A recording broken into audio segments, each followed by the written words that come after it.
Ladies and gentlemen, here we are. What's going on, everybody?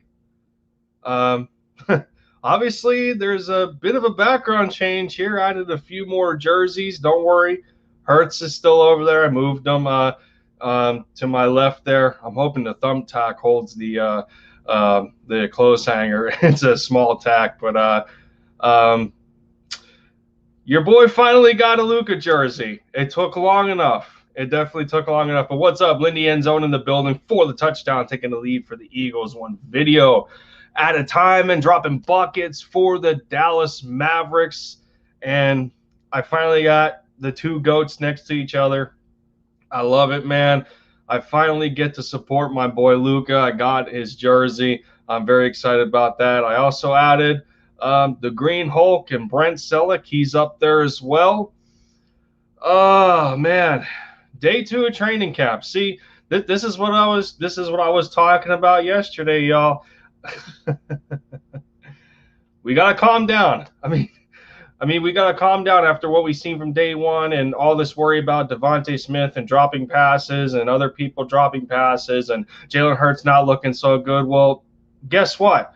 Each day is going to have its ups and downs, and today was a lot more positive for the offense and the defense. You know, the defense kept up necessarily well, even though on that 40-yard, bomb from Jalen Hurts to Devontae Smith that, carried about 80 yards in total, even though Steven Nelson and, got burnt and Kayvon Wallace was split on the play. Stuff like that is going to happen. So, I mean, yeah, y'all, what's going on? Let's shout out to the people here. Lucas Hallman in the house. What up, man? Yes, sir.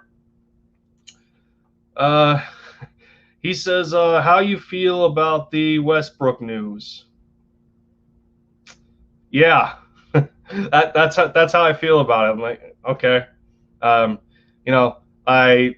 kind of seen this movie before. LeBron with a super team. I seen this movie before.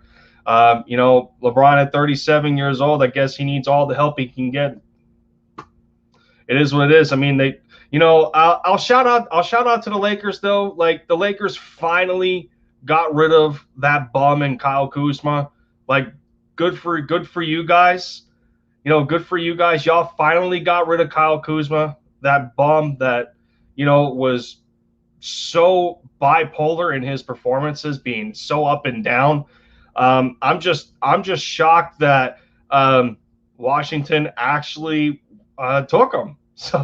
But that only leads me to feel that Bradley Beal is definitely out of there. I have to imagine Bradley Beal is probably definitely out of there. Like, that dude, that dude is towards the tail end of his career. You can't necessarily say that he's in his prime. He is in his early 30s, but injuries have robbed him of a little bit of his athleticism. So, Bradley Beal probably wants to win. So, he can only hope for the Wizards fans that he, I don't know. Like, do you guys want to see him miserable? I'm not sure. But if I were him, I would go to a contender as well. So, what else we got in here? Let's go Birds. What up? You got 2 1v1s to do today? All right, man. Good to see you. Good to see you. You keep it up with your channel, bro. BPS in the house, obviously, because, we just got done talking about the Lakers getting Russell Westbrook. No, like I said, y'all, I've seen this movie before. LeBron needing a super team. I've seen this movie before. I don't know. It is what it is. But you imagine him and Russ versus Kevin Durant and Kyrie. That'd be hilarious. I got you, LGB. I got you. Give me a second. Let me fix that. There we go. There you go. You got your wrench, man. You got your wrench. Well, yeah. I don't think Beal wants to get traded to Philly specifically. I would still imagine. I would still imagine Bradley Beal wants to get out of Washington, dude. He ain't winning anything over there.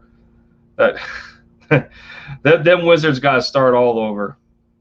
Um, Sixers will get Beal tonight, calling it. Well, we'll see. We'll see. Um, I don't know. I don't know what my Mavs are going to do. I don't know what they're going to do. I think they're only working with one pick right now. I would have to assume that they might try and trade for more. I don't know what's going to happen there. Um, but I think as far as the draft goes for the Mavs, I would hope that they would consider the three or the four spot, or maybe another wing player. I'm not sure, because we did invest in a lot of point and shooting guards the last couple of years. So part of me maybe wants a forward.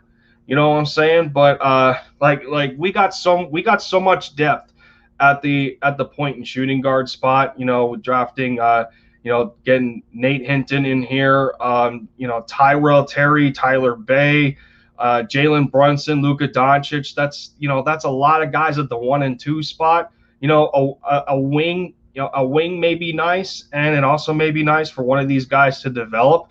But I think the Mavs need to do something as far as the forward spot. So, because I don't know how much longer we're going to have guys like Dwight Powell, Maxi Kleber. So we'll find out.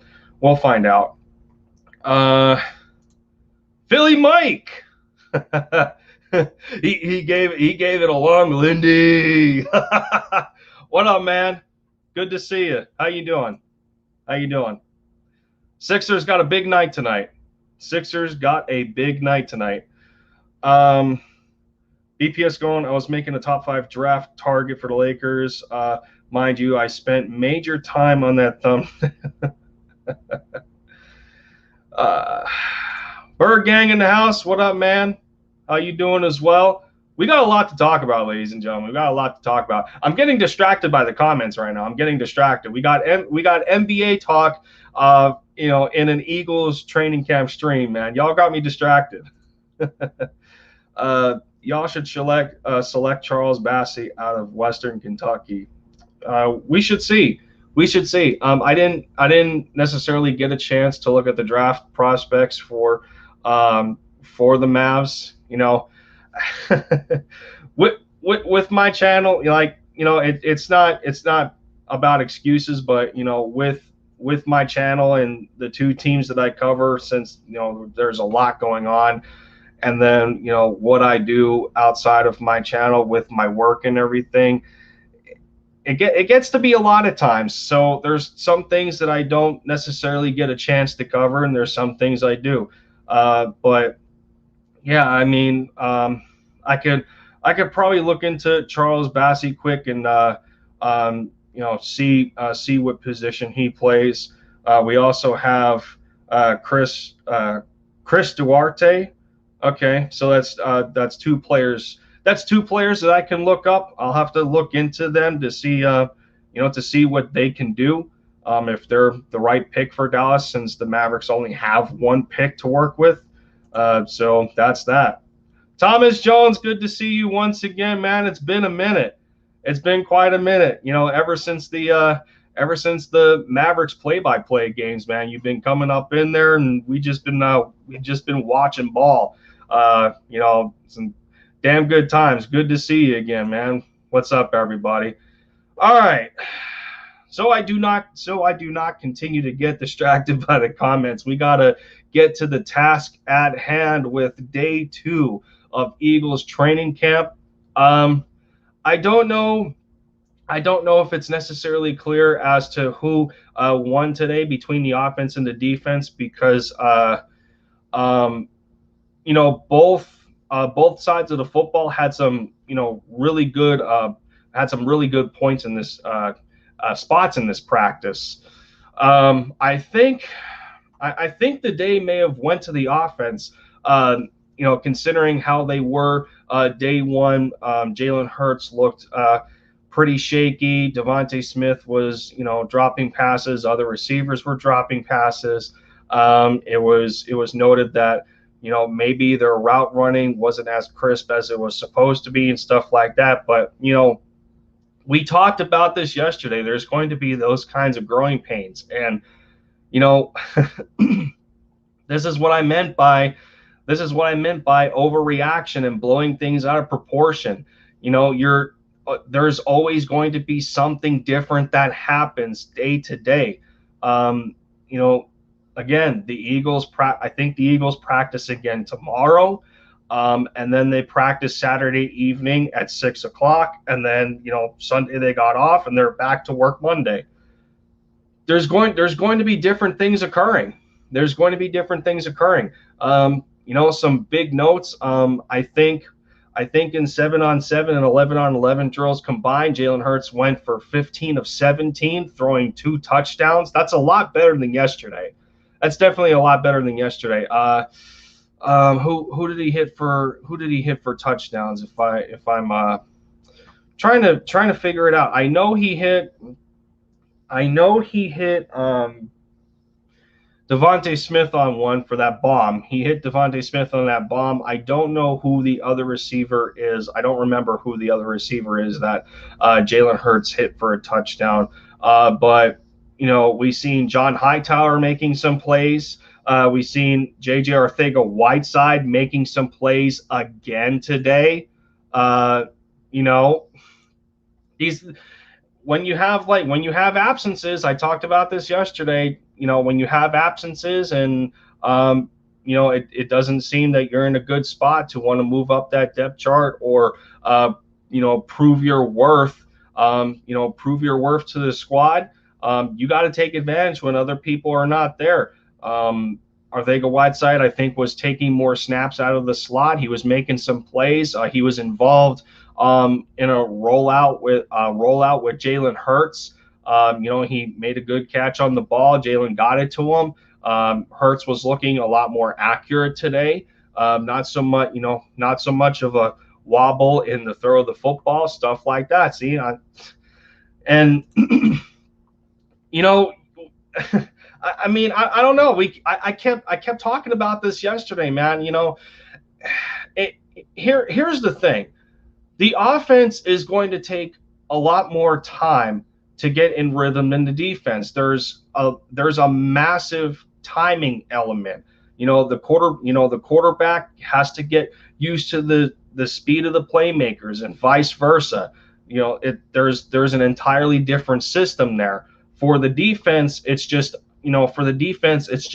understanding the scheme they're playing under, what their assignments are based on the play called of the opposing offense, that kind of play recognition and knowing where to be in terms of coverage. For the offense, it's a lot different because, that system, well, like the defense, they both start from the offensive line. But in terms of the offense, you got the quarterback snapping the ball, starting to play, and it all goes through him. It goes through the progressions. It goes through if he's handing the football off, if it's play action, if the running back's actually taking it. There's a lot more to the offense than there is the defense, and that's what I was telling y'all. Like, we can't blow it out of proportion and say and make it all doom and gloom, like, oh, it's the end of the world because the offense looked bad the first day. Like, dude, like, we got to calm down, because Devontae Smith today looked like the 10th pick in the draft. He looked like that Heisman winner in college from Alabama. Like, some people gotta chill. Some people gotta chill. Other notes that I personally noticed after practice was concluded. I did watch some of the press conferences. They had quite an array of players on there. They had Javon Hargrave, they had Kayvon Wallace. I think they talked to Steven Nelson. I think they talked to Lane Johnson, Miles Sanders. They spoke to Jonathan Gannon today. And, I just love the fact that, as a defensive coordinator, Jonathan Gannon is looking to continue to stay aggressive under this hits principle. And he really emphasized talking about the T in his hits principle, which stands for takeovers. He's really getting it. He's really getting into it with the secondary, in which like teaching these guys to try and punch the ball out and force a turnover. And speaking of punching balls out, two people come to mind as I'm going through, some of the camp notes here.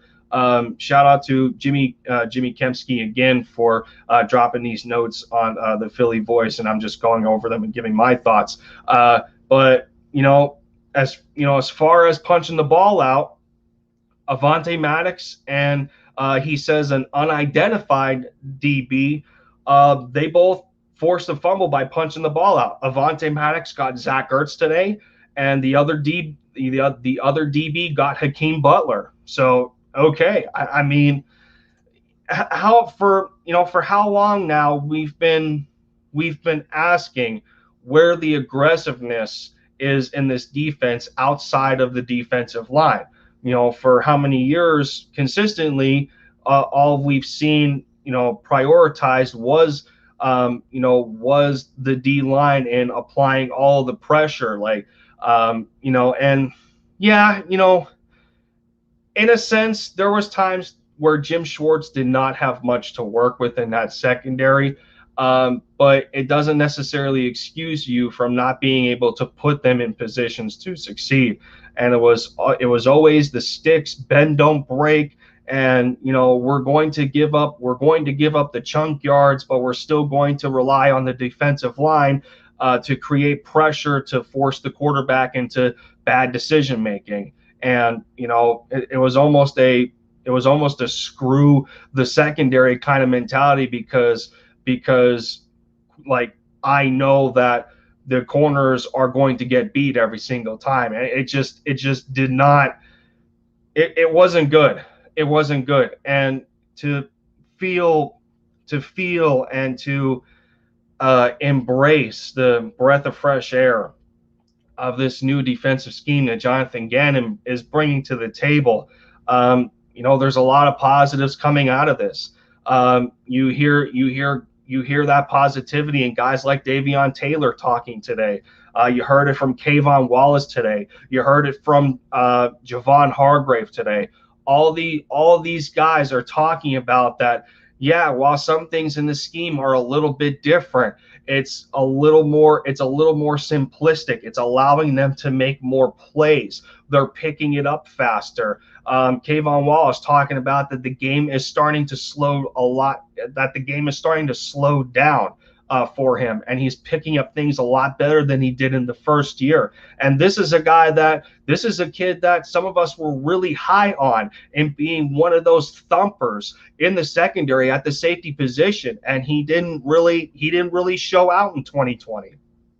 And you can blame some of it on the way that the season went, during and post pandemic, and how much it affected the rookies that year. And I still felt in the back of my mind, despite those kind of circumstances, that even with that in the background, I still felt that Jim Schwartz wasn't the defensive coordinator that some of these players needed, because they just weren't, they were just taken advantage of so many times over and over again. So yeah, I mean, Philly Mike saying Hightower looked good. Yes, he did look good. And I was personally worried about John Hightower. I'm a big fan of the Q&A show with Quentin Michael and Jason Avant, and that was one thing that Jason Avant brought up in terms of John Hightower's work ethic. Just based off of what he's seen. What he's seen in social media and what he's noticed when he was in the building last year. Now, remember, Jason Avant was an assistant wide receivers coach to Aaron Moorhead. So, he knows these wide receivers just as good, just as good as anybody else on that coaching staff currently, including Aaron Moorhead. And that's the most direct connection here. And despite Avant talking about that he feels next to Devontae Smith that John Hightower is the best route runner in the receiver room. Despite all that, he felt that the work ethic just wasn't there.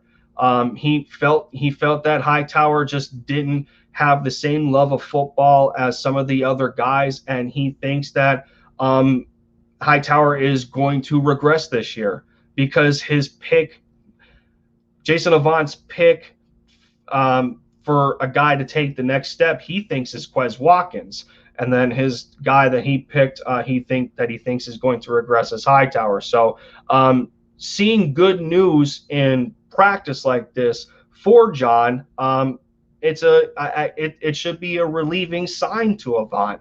For now, again, this is only the second day of training camp, and there's a lot more that's going to happen in the coming days and in the coming weeks up until week 1, because we're still in the early stages right now, and those three phases of roster cuts have not happened yet. So this is the time where a lot of guys are going to need to take advantage of their chances. And in terms of talking about John Hightower, he's taking advantage right now. J.J. Arcega-Whiteside, he's taking advantage right now. Tyree Jackson in the tight end group, he's taking advantage right now. There's a lot of guys that are taking this so seriously. They want to make the football team, and kudos to them for taking this chance and running with it. Yesterday was overblown reactions. It's day to day with a new squad. Absolutely. And, and we don't even have all of our players right now. Include, the guys on the reserve COVID list, and Andrew Adams and Alex Singleton, guys like that. Landon Dickerson still isn't out there yet. Isaac Seumalo, we already know about his hamstring. Guys with other injuries, Rodney McLeod for that safety room, he's still not out there yet. And then, we got, unfortunately, Brandon Brooks with a hammy issue now that they say is precautionary, which I believe it. At least it's nothing with either of the Achilles in his feet. At least it's not something of that measure, because the dude just came back from two Achilles tears. So hopefully it's just a hamstring irritation that they're just taking a precautionary manner on, and that and let's hope that it shouldn't linger throughout the rest of training camp. Lindy, what would you say is the most elite month in sports? I'd go October or November. Now that's an interesting one, because it's like, around that time, you're just into the NFL season.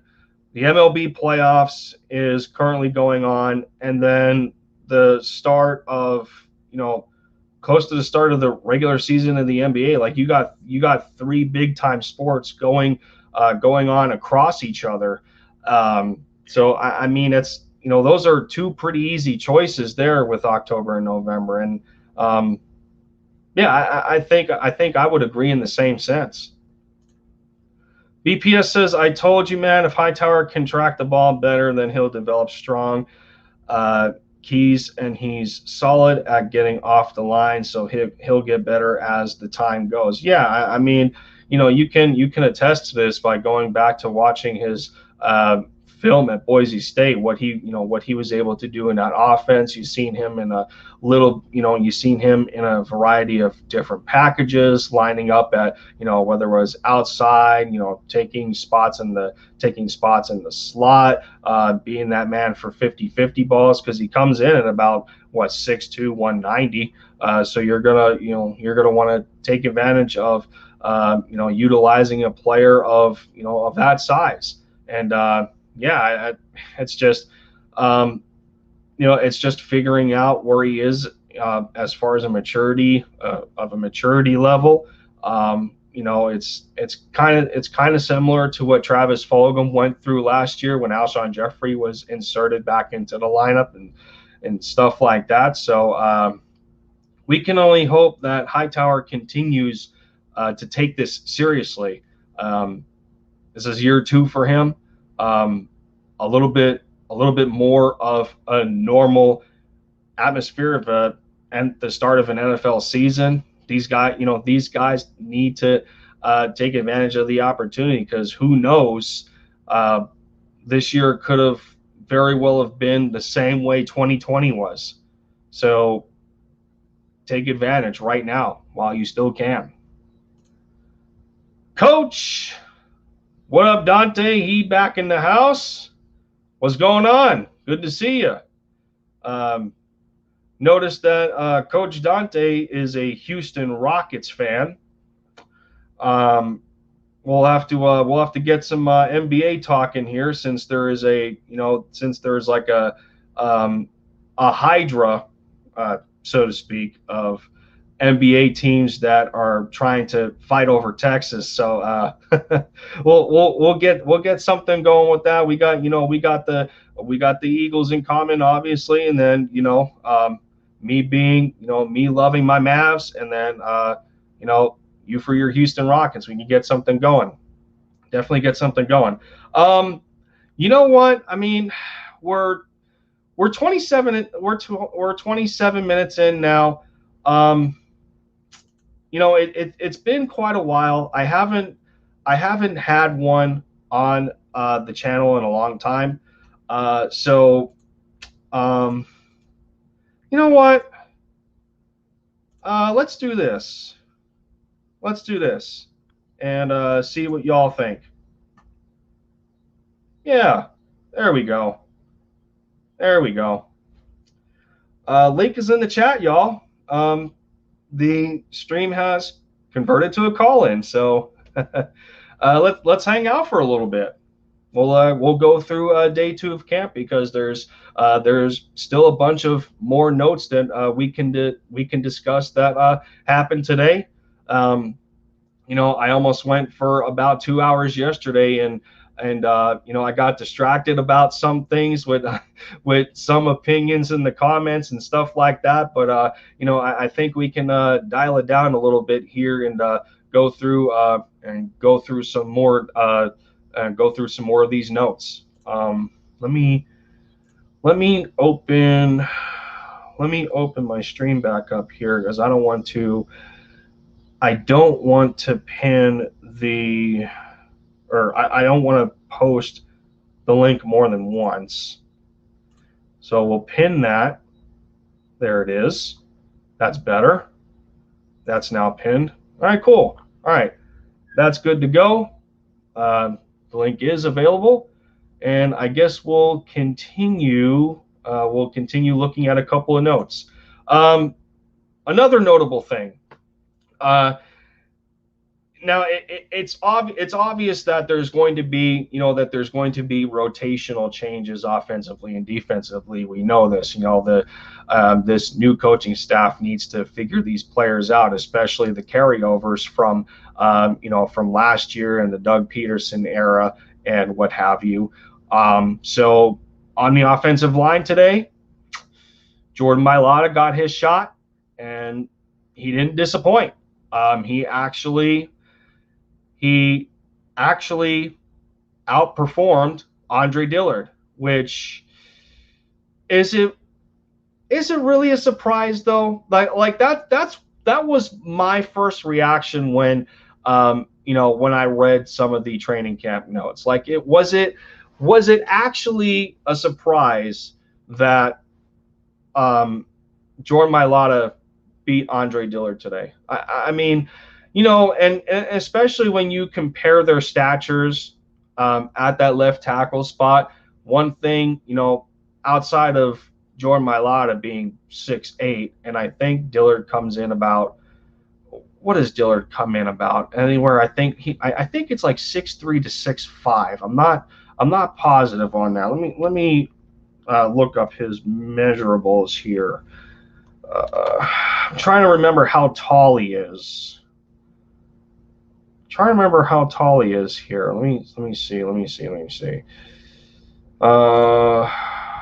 I want the combine results page?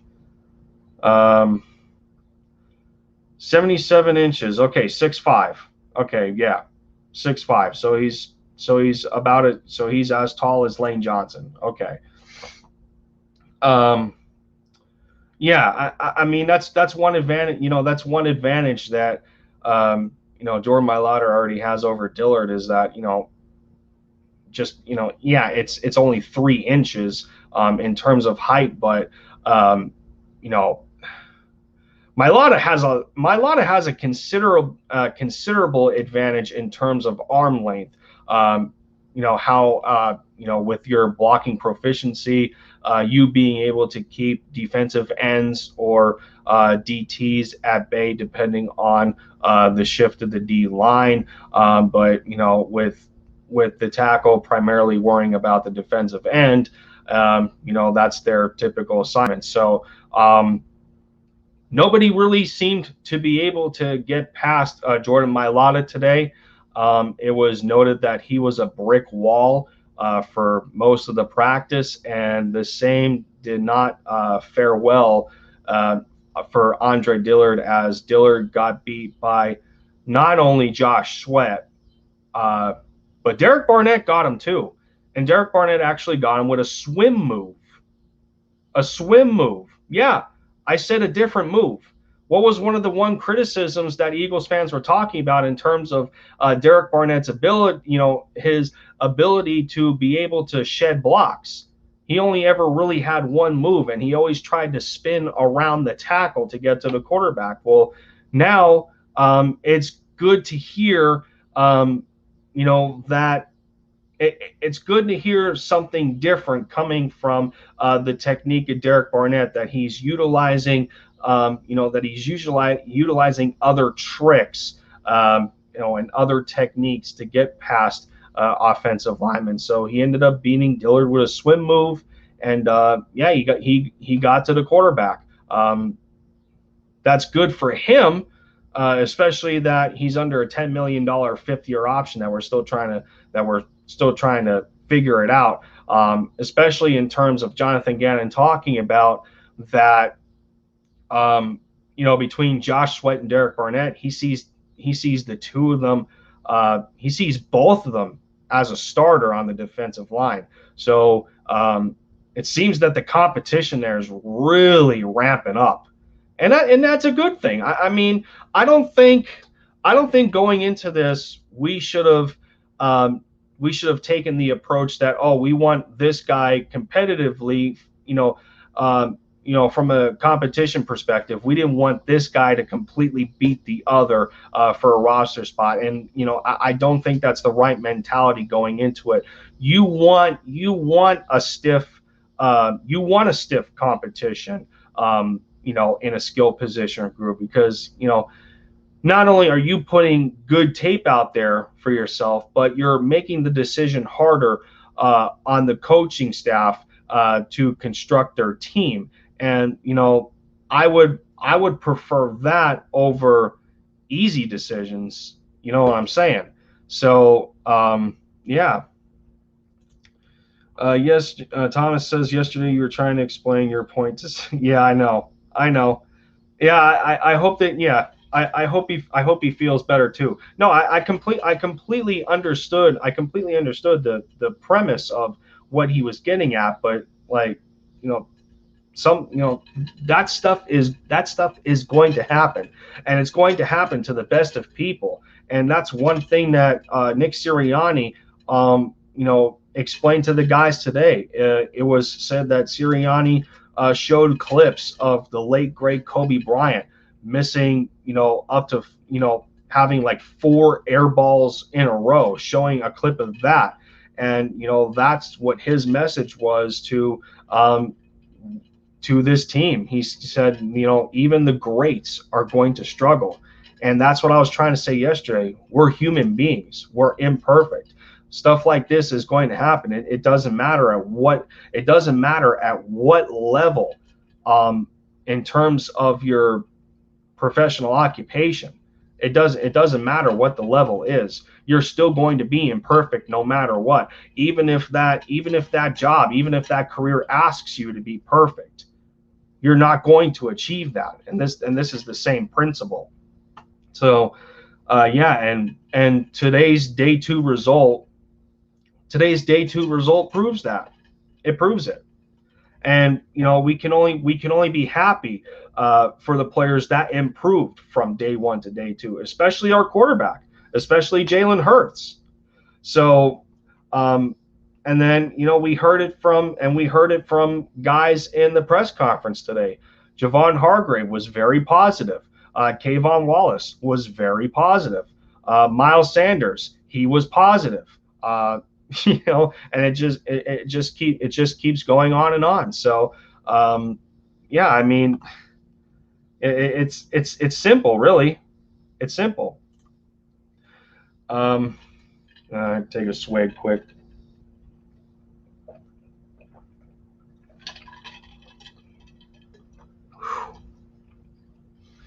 It was 95 degrees here today.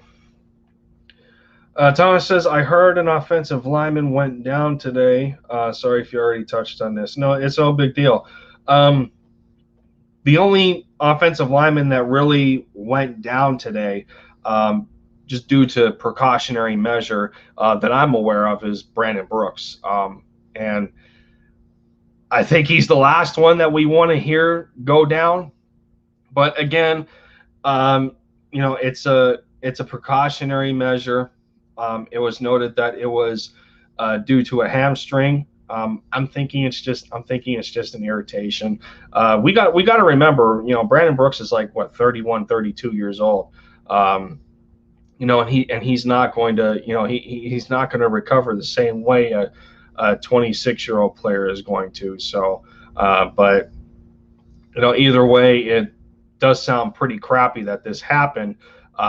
However, because it was listed as quote unquote precautionary measure, I don't feel necessarily worried about it. I personally don't. Travis Fulgham did not participate today. He's also dealing with a lower body injury. Jalen Reagor was limited. Greg Ward was limited, coming off of a non-COVID illness. The other startling part that I heard was that Dallas Goedert and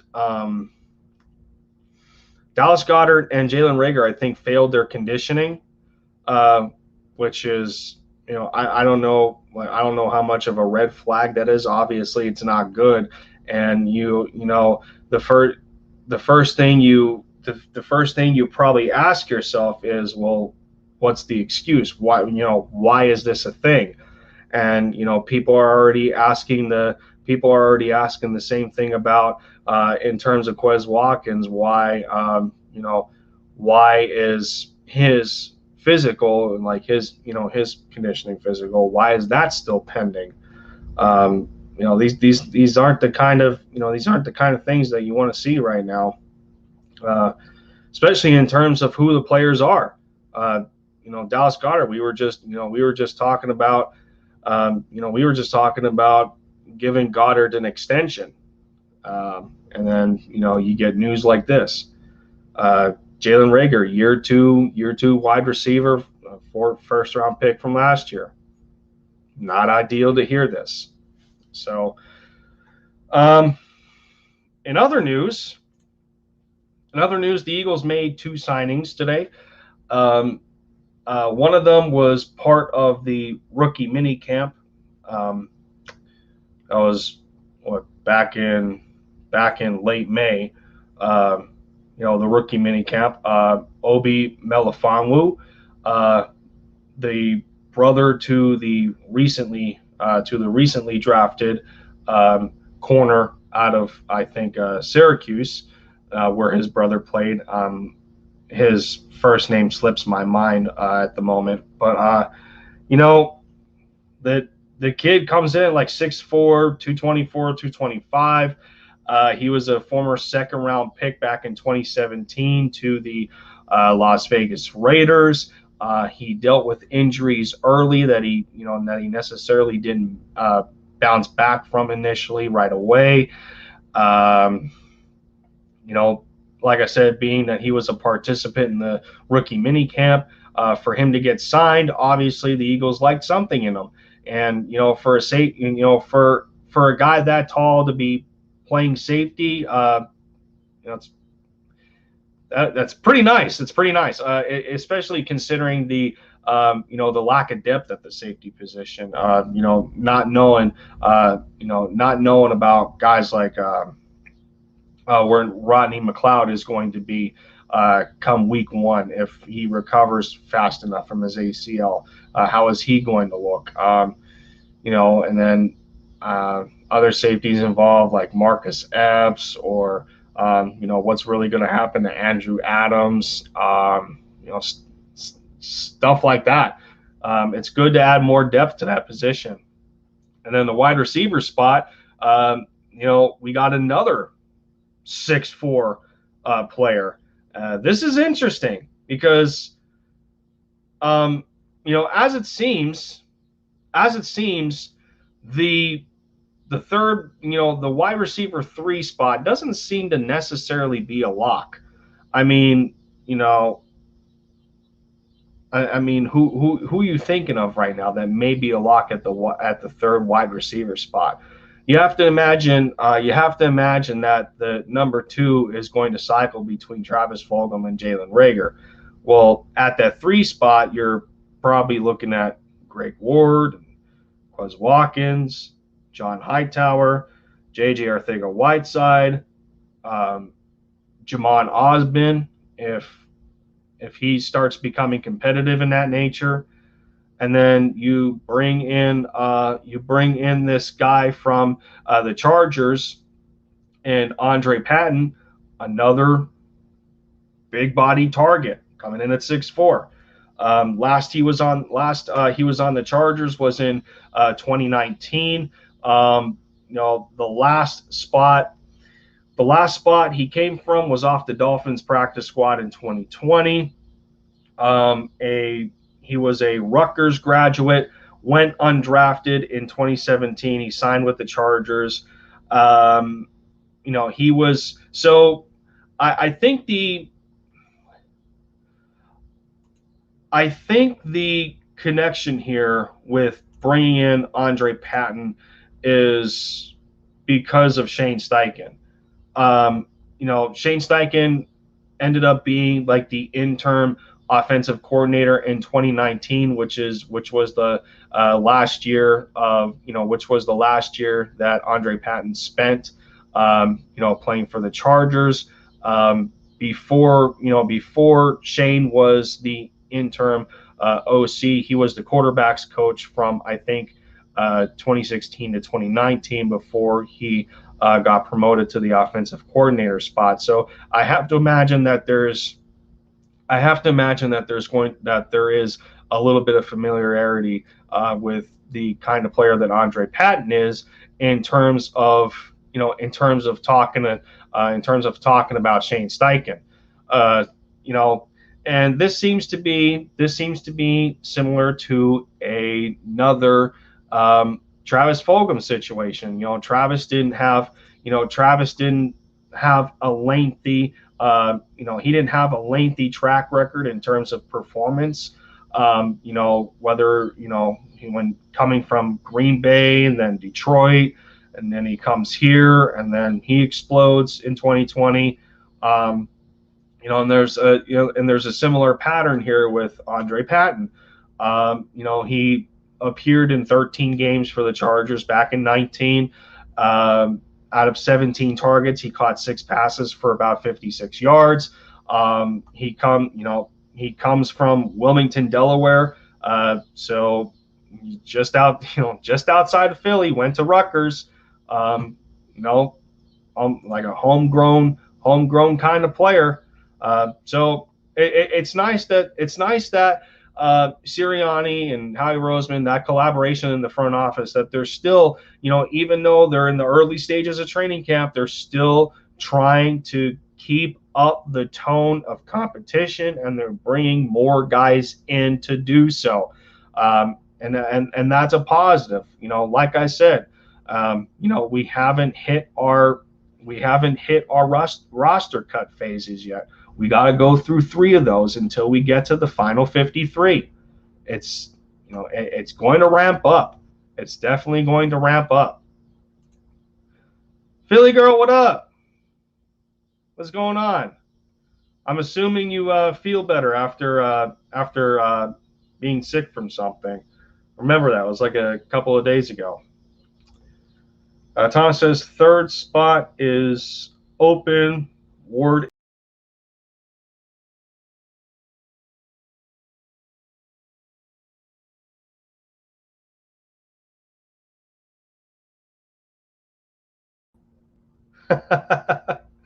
Dang it.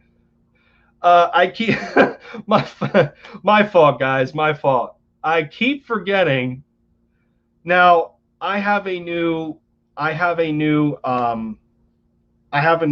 mouse and keyboard set, and it's one of those gaming ones. It's one of those gaming ones. Let's see if I can move my camera a little bit here. So, I'm working with this right now. So it's one of those gaming mouses where it's got the buttons on the side here, and it's like a front and a back. It's a front and a back. So I accidentally hit the back button and booted myself out of my own stream. So that's my fault. I'm still getting used to the mouse. But yeah, at this point, Ward being strictly slot, that's most it's a most likely case scenario. He doesn't match the athleticism that other receivers have on this roster. But the one thing Greg Ward can do is that he can get open. Being a former quarterback, he's got the mind of a quarterback, knowing where to sit in the soft spots of zone coverage. He's a little bit crafty in being able to get himself open against man. He has a little bit of that intuition of what to expect, based on the terms of coverage. So that's one positive. That's one advantage in a sense that Greg Ward has. But sometimes it's difficult to deal with limitations, and limitations only carry you so far in terms of the kind of competition that Nick Sirianni's bringing to the table. And with Greg Ward coming off of this non-COVID illness, for his sake, we can only hope that he ramps it up a bit. He goes full on 100%, and shows his value and shows his place amongst the depth chart at wide receiver, because like we just talked about, Andre Patton being added to the mix, even though he's a bigger dude. We've already seen them working Arcega-Whiteside in the slot. Arcega-Whiteside was, he was supposed to be that 50-50 guy. He was supposed to be that, that bigger build type of receiver.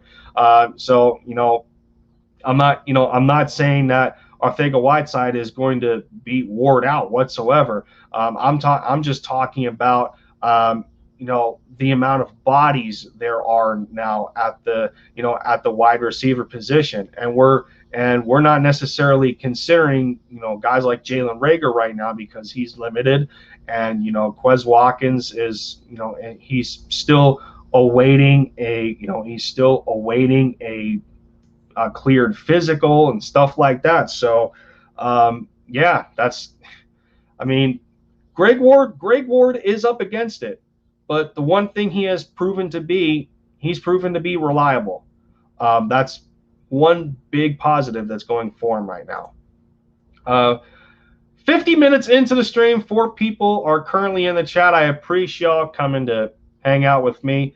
I know in terms of Eagles content creators, it's going to get a lot busier than it currently is right now. There's other live streams going on. I'm assuming that some of y'all are tuned into multiple streams at one time, muting on and off and stuff like that, and it's totally understandable. We're all just trying to share our place on the platform of YouTube and keep our content going. So, any viewership, where I can provide that kind of entertainment for you guys, I'm very thankful for that. So shout out to y'all. If you guys didn't notice, because I did not include it in the thumbnail of the stream, I did turn it into a call-in, so that is available for you guys to hang out and talk training camp with me, and with the MLB trade deadline approaching, the NBA draft being tonight, there's a lot of conversation to be had here. So, and I got a decent amount of time to do it. So, the link is available for y'all. Philly Girl says, I heard J-Jaw looked good today. Yeah, he did. And that's what I was saying earlier in terms of when you recognize absences in your skill position group, what that could mean for you to be able to go out there and shine amongst your peers and impress the coaches. And yeah, some of those coaches have been down on you, but it doesn't necessarily that you can't climb back up.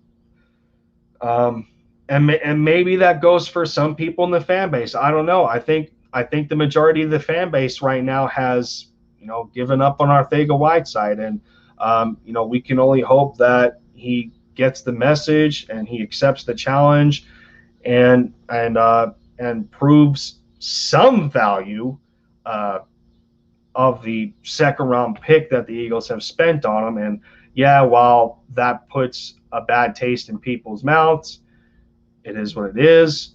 But for J-Jaw's sake, for a lot of people in a similar position, we feel that this is his last chance. And if he's under the same mentality right now, and he's with him showing out the way he is, this should be the expectation going forward, that the way he performs, we hope that he does make it difficult to choose the receiver core. We should hope for that. You don't want to give a coaching staff easy decisions, because I think at the end of the day, that's what's going to make the team better. And yeah, sometimes it's difficult to think about letting talent go. That's going to happen, but these guys got to show out. That's the biggest thing here. The guys definitely have to show out. Lucas saying 13 away. I'm assuming you're talking about my subscriber count. I did not know that I was at 187. Last I checked, I was at 186. So yeah, okay, yeah, I am at 187. That's good. That's good to know. That's good to know.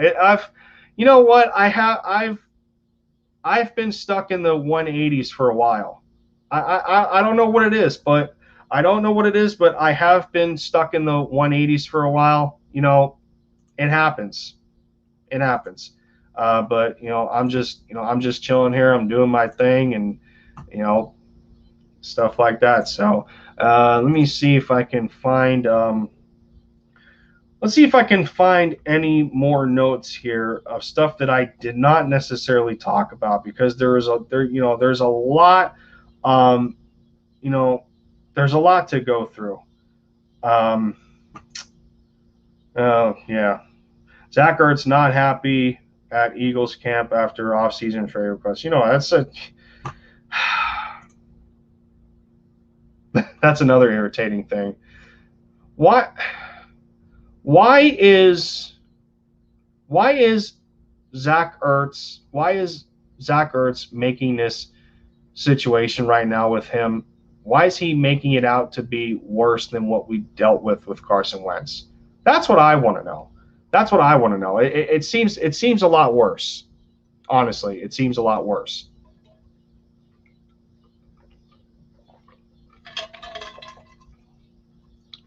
Because not only are you not only were you a distraction before training camp because of all the buzz of the Philly media and the Philly fan base talking about, well, you know, like he's been disgruntled since 2019. He gets injured in 2020. He's still miserable with the contract situation, and then you know and then we get to the point where it's the same thing where it's the same thing in training camp. Like, dude, what are you doing? Do he goes into his end of the season press conference, bawling his eyes out, crying like a baby that he wants to be an Eagle for the rest of his career. And this is what you're doing right now? Really, dude? Like come on. I have to imagine I have to imagine what his wife thinks. I have to imagine what Julie Ertz thinks of this situation too. I just don't know. I don't know, man. It's really getting irritating at this point. Like, dude, like we have to understand that Zach is going to show up for training camp because why are you going to force fines upon yourself? Like you're just giving away money at that point. If Zach didn't show up, he was just giving away money from the fines. So that part of it, we had to expect Ertz to report to training camp if he wasn't going to get traded. We had to expect that. He's not taking fines for no reason, But the fact that he's still stirring up drama, it's just, it's completely unnecessary. These new coaches are trying to figure out their team, and you're out there getting in the way because of a disagreement that you have with the general manager over your contract. Like, dude, can we be better? Can we be better? I think the fact that he and his wife both won titles at the same time went to his head. Maybe I don't necessarily think of that being the thing. I think it's more along the lines of the contribution that Zach gave us in 2017, being one of the critical components of the Super Bowl victory. And then in the 2018 draft class, the Eagles still draft a tight end in the second round. It's almost like the Jalen Hurts situation before the Jalen Hurts situation, in a sense, if you're catching my drift here, to where that I don't know, but at the same time, the Eagles were still lacking at the tight end spot. I don't remember if Josh Perkins was on the roster at the time, or guys like that. But I think we still had Trey Burton, unless he went to Chicago. Brent Selleck retired, and here the Eagles still spend a second round pick on a tight end. And I understand why they did it. They didn't want the Cowboys to take Dallas Goedert. So that's why they traded up to get him. They didn't want Dallas Goedert to have him, and it was a savvy move to not allow a division rival to get better at the same position that you're wanting to. That's all fine, but it sounds a little bit similar to me, and I just you know. For him to continue to build on 17 going into 2018, and then 2019 he breaks a receptions record, beating Jason Witten, and well, he was Carson's security blanket, and Carson over relied on him, and in a way you can emphasize for that reason because of the lack of talent at the wide receiver position between guys getting hurt and what have you. And Zach Ertz was one of the only guys left on that team that Carson had complete trust in until he started developing that with Greg Ward. Dallas Goedert was always there, but stuff like that. And then you get into 2020 with a miserable Zach Ertz, with him feeling that he shouldn't continue to have the cards stacked against him. He wanted an extension after 2019. He didn't get it. It affected his play, and now it's continuing to bother him this day. Well, I mean, like, dude, it's getting ridiculous. I mean, you're almost being worse than Carson at this point, because outside of Carson playing bad and getting benched and the kind of background things that he started, after the benching, and saying that, when that happened, he felt that his time here was done. And then he goes into the off season completely ghosting. But again, we don't know what would have happened if Carson was still here going into training camp after all of that. We don't know what would have happened, but I don't know if I can imagine Carson doing the same thing that Zach is right now. I don't know if I see it, because there seems to be a different element of disrespect here that Zach Ertz is feeling, and he's getting carried away with it, and it's too much of a distraction to the football team right now. So, like, dude, you're a 31-year-old veteran. You need to be better than this. I don't know. That's just me.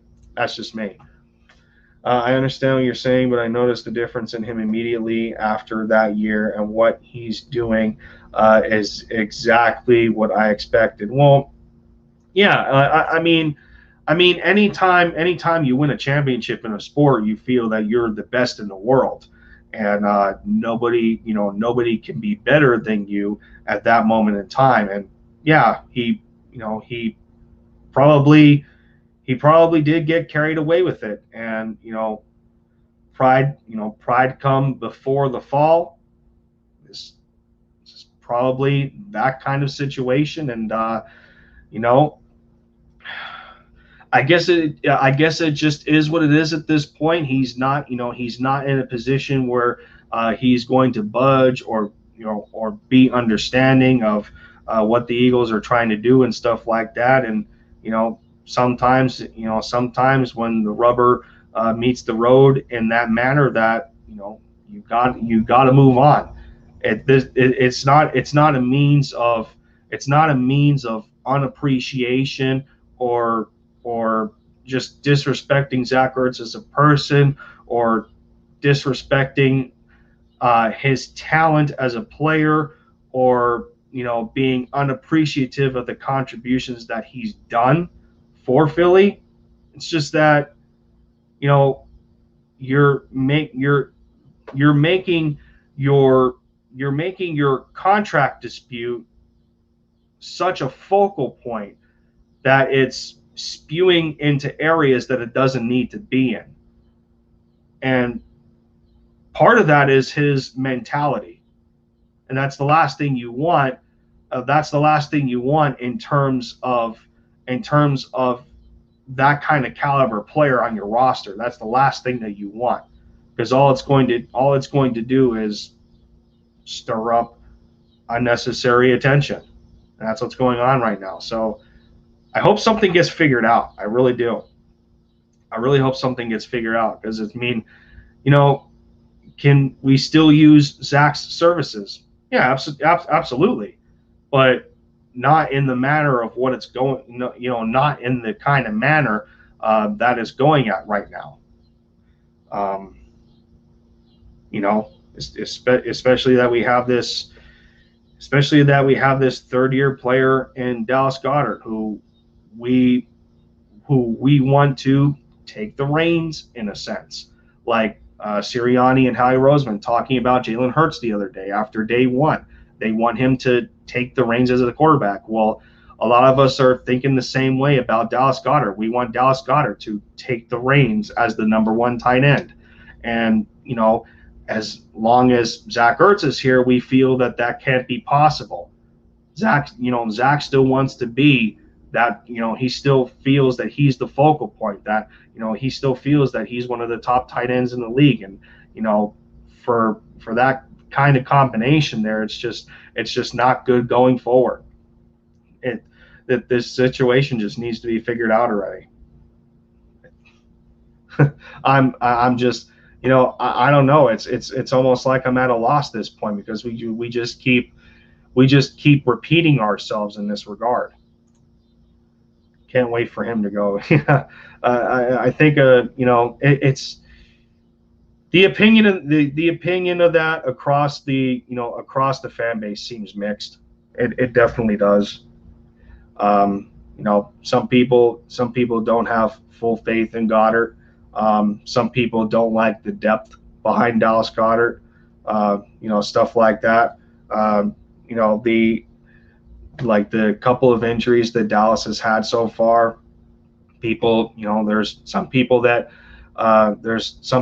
don't think that he's going to, maintain a proper health going forward.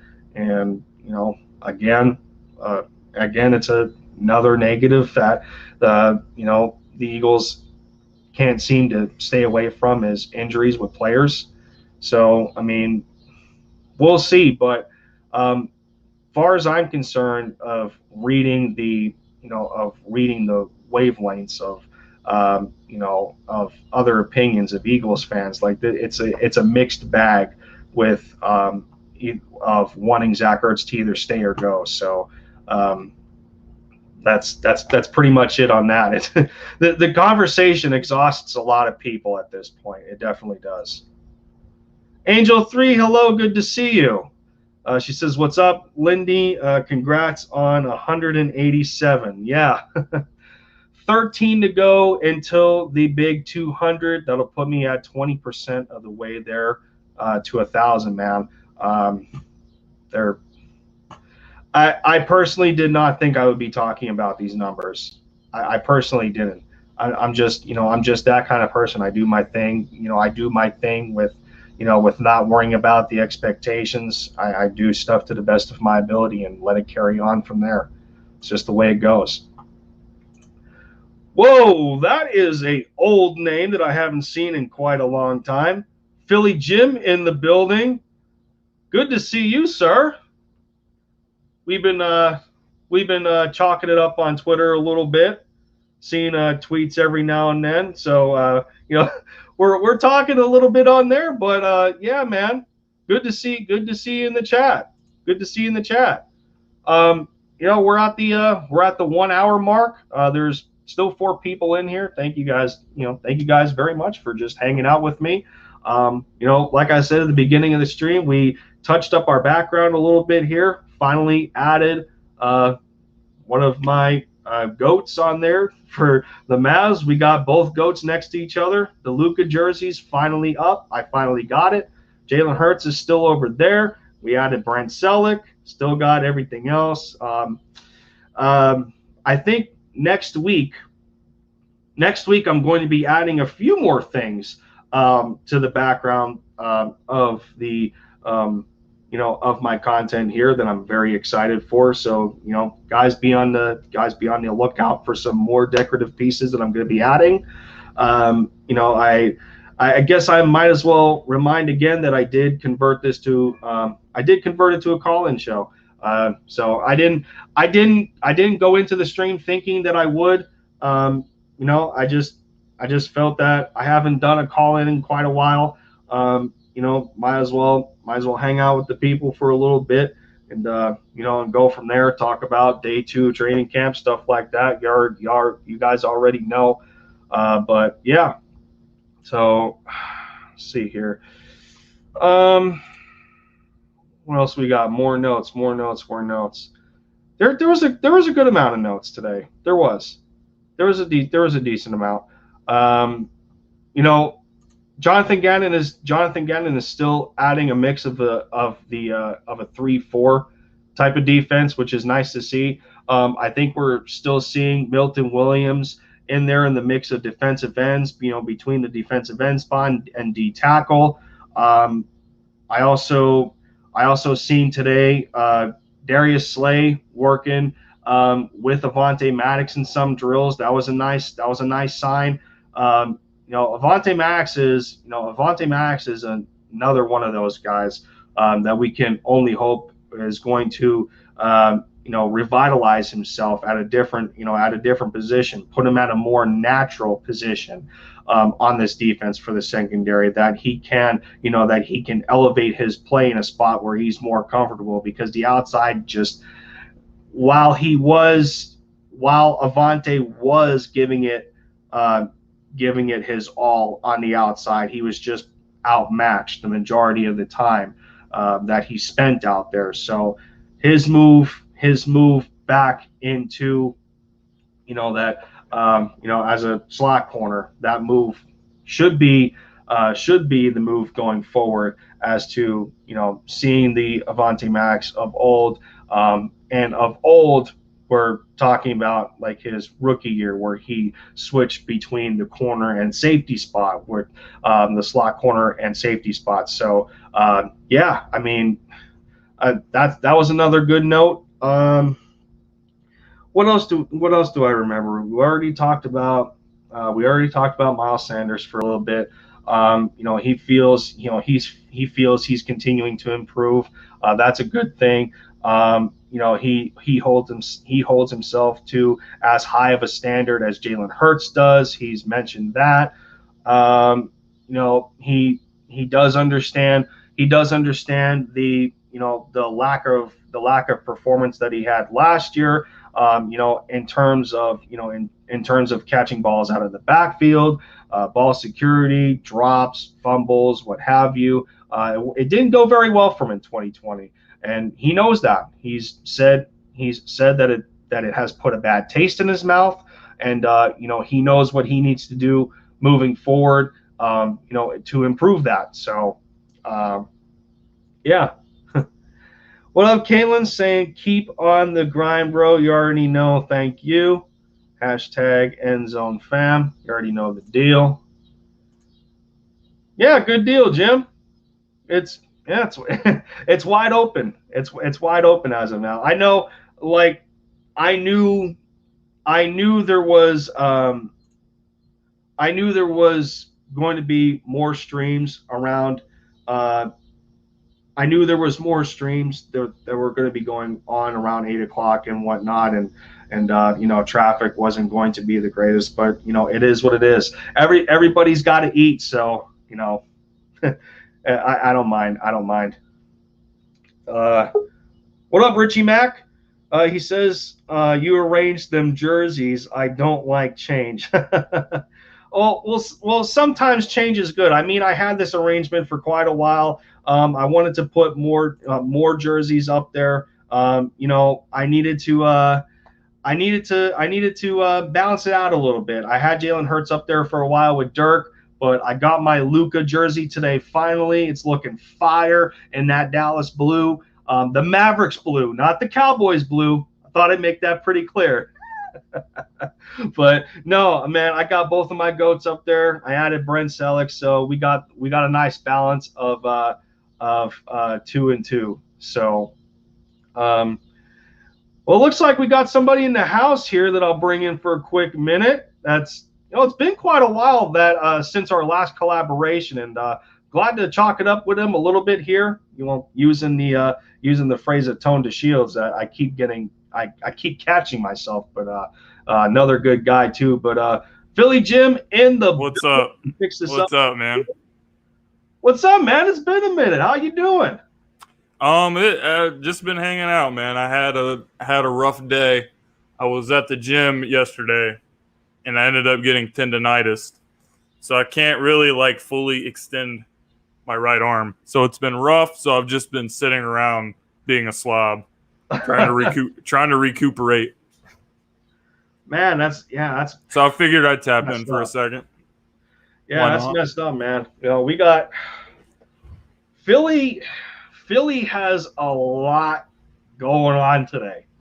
Between day 2 of training camp, more positives necessarily than negatives outside of injury scares and underperforming players. I think there was more positives today than there was negatives. The Philadelphia Phillies losing out on some players because the Yankees can't seem to get enough people on their roster. But you guys did have that walk-off grand slam. I think it was a grand slam. Nice. And then you got the Sixers with the draft tonight and hoping in dire need of Ben Simmons getting the boot and getting him the F up out of there. Yeah. So, man, Philly is all over the place today.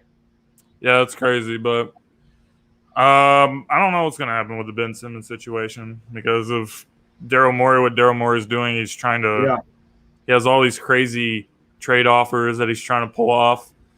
He's trying to pull off a heist, and that's something that he's always done, even when he was with Houston.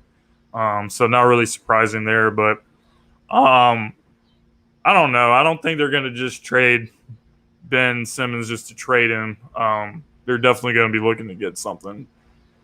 Yeah, I mean it's not a bad philosophy either. I mean, it sometimes goes on in everyday life. Like, when you're trying to sell something, like you first start the price off high, and then if you don't got a lot of people buying, or if you got people in negotiation, well, people will probably tell you, like, I'm not willing to pay that, but I'll give you this, and see what you can do with that. Do you like this or not? And maybe in a sense, this is what Daryl Morey is doing. But, based on the current track record of Ben Simmons and what he's provided in the playoffs and on tape, there's nothing to back up the proposals that are being given to at least 3 or 4 different teams now. I mean, he gave one to Toronto. He gave one to the Spurs.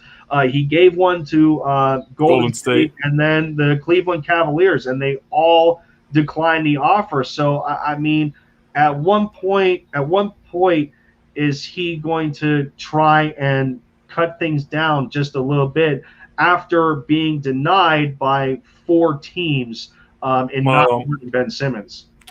Well, I mean, you got to think about it this way. Like, Ben Simmons, he obviously did not play well in the playoffs. But if you're going to trade like Ben Simmons, you have to do something that's going to make the team a better team. Yeah. You can't just trade a player that's a 3-time All-Star, 2-time first-team All-Defense, 24 years old. You can't just trade that, and if you're not going to make the team better, if getting rid of Ben Simmons is going to make the team better, then do it. But if it's not, then there's no need to rush a trade. I mean, his trade stock, or as far as how other teams view him, is probably lower than it's been since he's been in the league. But it could go back up if he comes into the season and he gets off to a good start in the season. And people see improvements in certain areas, then it's possible that it could be different. heading towards a trade deadline. So I think it's more about the bigger picture than just trying to trade him just to trade him. Well, yeah, I mean, it's very possible. I mean, for the Sixers' sake, it's just coming down to the idea of that this was a in the time frame of trust the process that you guys went through. This was one of the biggest investments that you guys wanted to make, and going for Ben Simmons, and then going for Joel Embiid, and then and then in later time, or in past time, Michael Carter Williams ends up not working out. Markelle Fultz ends up not working out, and then you try with Ben Simmons and Joel Embiid, and then push comes to shove at this point in time, and you're still in a mindset that you're trying to get some sort of assets back that you essentially gave up on to be in the position that you were to draft these players as high as they were in the NBA draft. So it's completely understandable in a sense what Daryl Morey is trying to do, because I think any general manager, when they're trying to sell a product of that nature, is going to do that, despite it not being as recent as it used to be, and this player not necessarily being the player that he was, at least like 1 or 2 years ago. That's the idea. But yeah, no, it's still understandable at the end of the day. But it's just going to come down to a balance of of finding that threshold of giving up, letting that guy go. But it's more of a means of making sure that both teams win the trade as much as possible. Yeah, I hear you. So I mean, like anytime these NBA teams are making trade negotiations, the rest of the league sees it. And at the same time of you making these kinds of proposals and stuff like that, it's just like you don't want to leave like a slap in the face impression on another organization and just like ruin your relationship with them to where that they're not going to want to deal with you in the future. And then as soon as that's seen from other organizations, it's like it spreads like wildfire. So it's like Daryl Morey. He can't look at he can't make this like that he's dealing with a dangerous hand here, and at some point it's going to have to be dialed down a little bit. Yeah, probably. But I mean, to keep on the topic of the stream, man. Day 2 of Eagles training camp has been concluded. It went a little better than the first day did from an offensive standpoint. Jalen Hurts, struggled a bit day 1. I think for most of us that was to be expected. New coaching staff, maybe a little bit of a new offense. I'm sure there's a couple of things carried over from what Doug Peterson used to do. It's not going to be exactly different. It's still a West Coast type from what we know. But he struggles day 1. Day 2 he comes in. He goes 15 of 17 in combination of the 7-on-7 and 11-on-11 drills. He dropped a bomb to Devontae Smith. He hit John Hightower on one. He was making the short throws, the check downs, the bombs. He was hitting pretty much everything that he wanted. We've seen some players stand out that we didn't expect to. With that said, that's an understatement. That's an understatement. Yeah. So I mean, with that said, I'll turn it to you and ask you, what was the most standout thing from what you read in terms of how day 2 went? Well, I was very frustrated when I found out that Dallas Goedert and Jalen Reagor did not pass the conditioning test. Yeah. Because for me, that tells me that, these guys are not taking it serious enough. All right, and I really don't appreciate that Jeff McClain was trying to spin a poor performance of Jalen Reagor, trying to spin it on his friend passing away. Like, there's really no reason to bring this stuff up. It reminds me when the reporter was talking to Team USA, JaVale McGee. Hey, bro, is your mom dead? Like, seriously, I don't know why these reporters like do this kind of stuff. They try to just ask these questions and put these things out there to get like a storyline. Like, Jalen's struggling with his mental health and stuff. Like, no, I don't think I don't think it's that serious. I think the guy just, the guys were just slacking off a little bit, and they got time to get back in shape. But you don't want to show up to practice and not be in shape. Like, that's something that was very frustrating for me. And then when you talked about the Devontae Smith play, that's another thing that stood out to me, because it was he was being guarded by Steven Nelson, the newest pickup. And Steven Nelson it was a good pickup. Don't get me wrong. But last season was one of his worst seasons. So I'm kind of concerned, like, we don't want to have him getting beat deep all the time. And Devontae is a great player, but the guy's a rookie.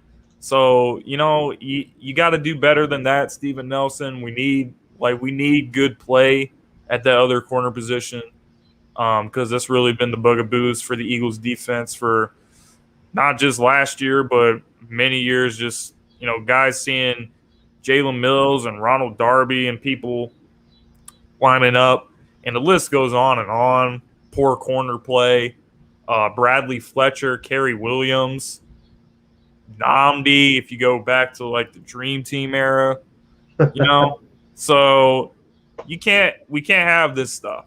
We can't have this stuff, but it is just practice, it's just training camp. But we don't want to go into the season with, having guys getting burnt for 50 yards. Like, that's not something that I really like to see. But Devontae is skilled, so hopefully he produces a lot as a rookie. I hope he does, because we haven't had like that real threat as a number one receiver.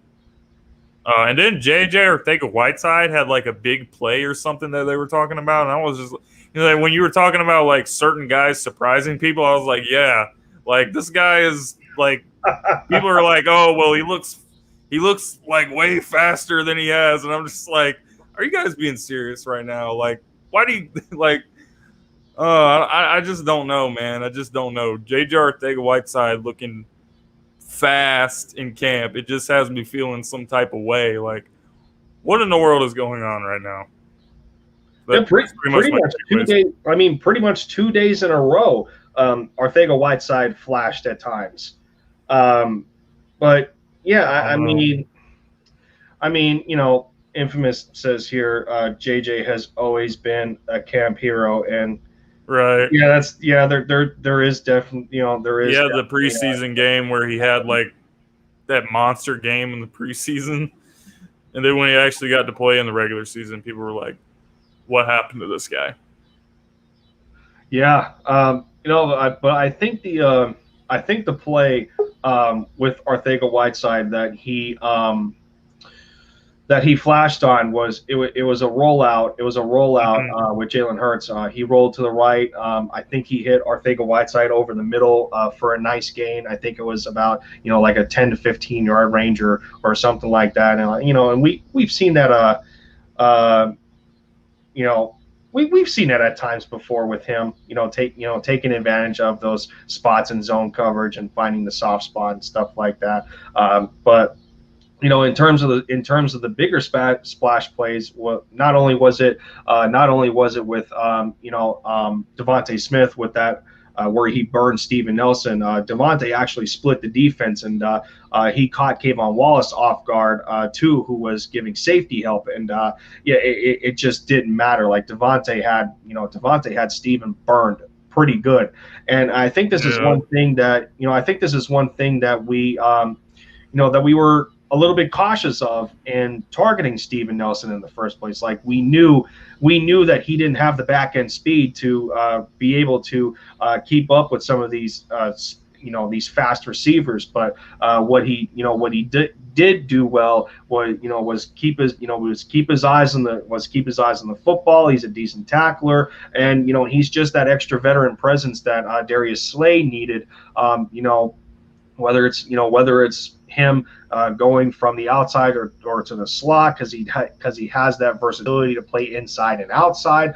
But I think we're going to primarily look for him to play the outside. And Yeah. and I think the premise there, because we only realistically paid $2.5 million for his services, and that's one of the reasons that he held out, is that he gets released. He gets released by Pittsburgh, where he was about to make $8 million. They didn't want to pay him that, because of the circumstance of him underperforming. He waits out as long as he does. Up to 14 teams have interest in him. But it comes down to the point where he probably just didn't get the offers that he felt that he deserved, or maybe he just didn't want to go to the football teams that were showing interest in him in the first place. Now, does that necessarily say whether or not that some of those teams were in a better competitive position than the Eagles? It doesn't necessarily mean that there wasn't teams there, which there probably was. But I think in terms of, and there's kind of like a Ryan Kerrigan effect here, where Kerrigan could have went to Cincinnati, he could have went to Pittsburgh, but no, like he decided to, not only did he decide to stay in the division, but going from Washington to Philly is a lot closer than going to Pitt or going to Cincy for the Bengals. It would have been. I think they would have been different defenses for him, and it's different teams that he would have to scout on as far as tape, where he's very familiar with the Eagles, and he has that advantage of knowing the ins and outs of Washington. So, and I think there's a similar situation here with Steven Nelson. Outside of Darius Slay recruiting him, he has a former teammate here in Javon Hargrave that he can connect to, and the two of them, now of course it's a different skill position group, but the two of them can work on things a little bit and connect again, and it's just that extra advertisement in wanting to go to a team, but as bad as he looked today, is it a negative? Sure it is. But it's like Allen Iverson always said. There's a threshold here of expectation. Yeah. Yeah. But I think the premise is that he automatically, because of the lack of skill that our secondary has, in terms of the depth chart, he automatically becomes the number two, based on his background and based on his experience. So I think that's the biggest thing that we've paid attention to in acquiring his services. Yeah, man. I was just gonna say that it reminds me of what Allen Iverson said. We're just talking about practice, bro. So there's a lot of practices that we're still gonna have before the season. There's gonna be practices during the season. So. But it's just this is where you build that camaraderie and you build the chemistry and everything. So I think it'll be all right. So with him coming here, I think Darius probably deserves the most credit for getting him here, because I think he probably had the most to do with, because he was recruiting him to come play for the Eagles for a while. It wasn't just like a couple weeks. Like it was actually like a few months that he was talking to him on Twitter and everything else. So, I think that was just part of it. And also, another thing I want to say, since you just had me thinking about it when you were talking about Kerrigan, I just feel like for Kerrigan to sign with us, people will say the Eagles is not an attractive place to play due to, we're not as good as we were a few years ago. But I think that this is an attractive place for defensive linemen because, you know, the defensive line always has success. You can come here and play with Fletcher Cox and Brandon Graham and other people that we have. Chris Long came and played here. So, you know what? I just think it was an attractive place to play. Not just because it was, you know, closer to Washington or anything. I just think it was a good spot for him. And at this point in his career, he's kind of older, so he's probably not going to like go out and get 12 sacks. But this role for him, being like a part of the second unit for the defensive end rotation, I think it's a perfect fit for him, man. I just feel like he can produce at that level, produce enough production to keep our other guys fresh, our other defensive ends. So, you know, I'm looking forward to it, man. I'm really confident in the defensive end group. I'm more confident in the secondary than I was. Yeah. Because obviously we just didn't have anyone at the other corner spot. So I actually do think the defense could be better than people expect. Yeah, I mean, you know, not only are we hearing a different energy from Jonathan Gannon when he's talking about the hits principle and when he's talking about how aggressive he wants his defense to be and making sure that, you know, some of his secondary guys are trying to punch the ball out of the receiver, carrying it up the field. And, you know, we heard that Avonte Maddox was one of those guys that actually forced a fumble on Zach Ertz today, which is a good sign. We heard that. And then, you know, in terms of Kerrigan, and yeah, like this is, you know, we've seen this over the years because of the defenses that have been ran. And, you know, it seems like there's a familiar attraction that Jonathan Gannon is wanting to instill that Jim Schwartz had, for what it's worth, you know, not necessarily in the secondary or for the linebacker position, but Jim Schwartz did bring in an attraction to the Eagles as far as the defense goes in terms of the defensive line, because that's all that was mostly prioritized. So when you know, Kerrigan's looking at the situation that we have now, and, you know, he realizes that the depth at one point didn't necessarily look good, and, you know, and even keeping the draft class in mind, for what he was able to do over the years in Washington, being the all-time sack, I think, you know, being one of the all-time sack leaders for that franchise, and coming over here, you know, it's so similar to the Chris Long situation. He's 32. He still has gas left in the tank, and that was one thing that I asked Doug from the Big Douglas Show in the stream that I had where I did recon on the Washington football team, and he said that you know, he's, you know, he understands the departure of Ryan Kerrigan, because, you know, he knows that the Washington football team is trying to move in the direction that the Eagles were, in a sense, you know, from a wide receiver perspective, and they're doing that for the defensive line when you got all of those first round draft picks, you know, Chase Young and Montez Sweat and company, and, you know, and Ryan Kerrigan was weaned out of the rotation because he just wasn't getting the snaps that he used to anymore. And then you know, it's like it's like he's licking his chops because he knows that he's going to get those opportunities with the Eagles because we're lacking at that spot. And Jonathan Gannon is offering him a versatility from a defensive perspective where maybe he'll drop back, you know, maybe he'll drop back with the linebackers, or maybe he'll have his hand on the hand in the grass, you know, being a pass rusher. That, like, those are like, you have to imagine that there's excitement there. And when you're talking about attraction, like that's you know, I mean, what else can you say about it? But let's see here. Well, it's been a minute since I talked to this kid as well, outside of chat. It's been a while, but we'll add him in here for a little bit. Infamous 2K, good to see you, sir. How you doing, man? After day 2. You know, today was better. Today was decent. Today was a good day. This is my standard of a good day. But you know, all good, man. I'm chilling. I was trying to ask you, is there a video on the Devontae Smith thing? I don't necessarily think so. I mean, outside of press conferences, I don't know if they showed footage of that one, but There's a yeah, no, video of his singing competition. Oh yeah, I saw that. yeah, I saw Miles Sanders. He went live, and I was on there. And I was like, Mhm. that's kind of cool. I like that.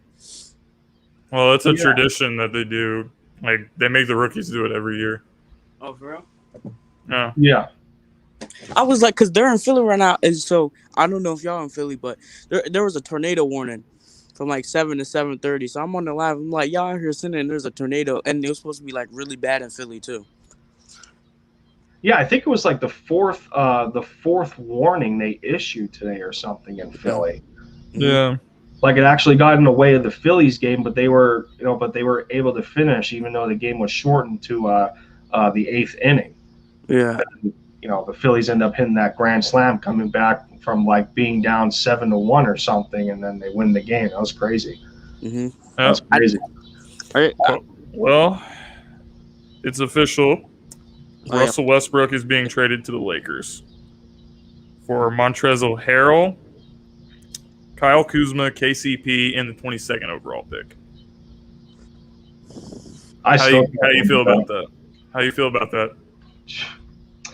Well, we've seen this movie before. That's all I'm gonna say. We've seen this movie before. It's just the other way around. Like LeBron has a home. LeBron's not going to another home. He already has a home. It's just that the other players to form this super team are coming to him. I mean, let's be real. Even though Westbrook's like 32 or 33, he can still play. Anthony Davis, yeah, has he had injury issues lately? Sure, but he can still play. I mean, it is like that has to be like the best big three in basketball now. Realistically speaking. So I mean, it depends. Better than Brooklyn. If they're all on the court at the same time, then I don't know. That could very well be a toss-up. But I think the better part of the upcoming big three with LeBron, Russ, and Anthony Davis is that they're not necessarily as ball dominant individually as the three on Brooklyn. Yeah, James Harden can be a playmaker, but he's best with the ball in his hands. Kyrie is best with the ball in his hands. Kevin Durant, yeah, he can play off the ball, but he's best with the ball in his hands. Where the three for the Lakers, that's not necessarily the case there. But Russell, I think Russell still has that in him where he needs the ball to be good. So yeah, I would have to take the Lakers. I would have to take the upcoming Lakers 3 over Brooklyn's. You know what? I think that's interesting because of how obviously Kevin Durant played with Westbrook and LeBron played with Kyrie Irving. Yeah. So it's kind of like a storyline. That's going to be a storyline that everyone's going to be discussing next season if they meet in the finals or anything like that. But the thing is, the year the Lakers won, they had corner shooters to shoot for LeBron. So then if you have Westbrook on your corner, they're not going to be able to spread the floor as well. No, they definitely got to make more moves there. Yeah, because they're going to have to acquire more corner shooters like when they had Danny Green. Even though Danny Green was a flop during the season, he wasn't too bad. So them having Westbrook, especially how we saw it last, I think it was 2 years ago, where Harden would pass out to him and you brick after brick. So they're going to have to acquire more shooters. So Nikki Cunningham in the house. Good to see you. She talked about what's up with Rigger and Ertz not passing their conditioning tests. It's actually Dallas Goedert that didn't pass his conditioning with Jalen Reagor. Yeah, that's. I was talking about that earlier. Yeah, I mean, we talked about it earlier. It's honestly disappointing. Like this is not the look. Can't show the training camp out of shape.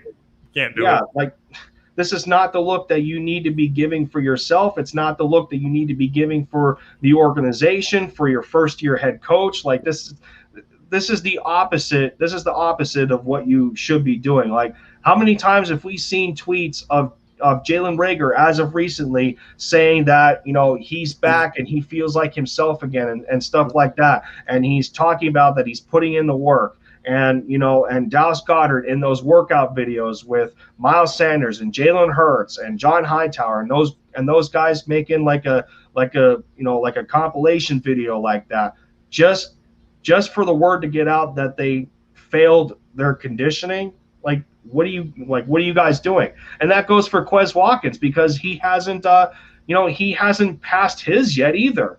Like, what's going on with these guys, man? Like, COVID is.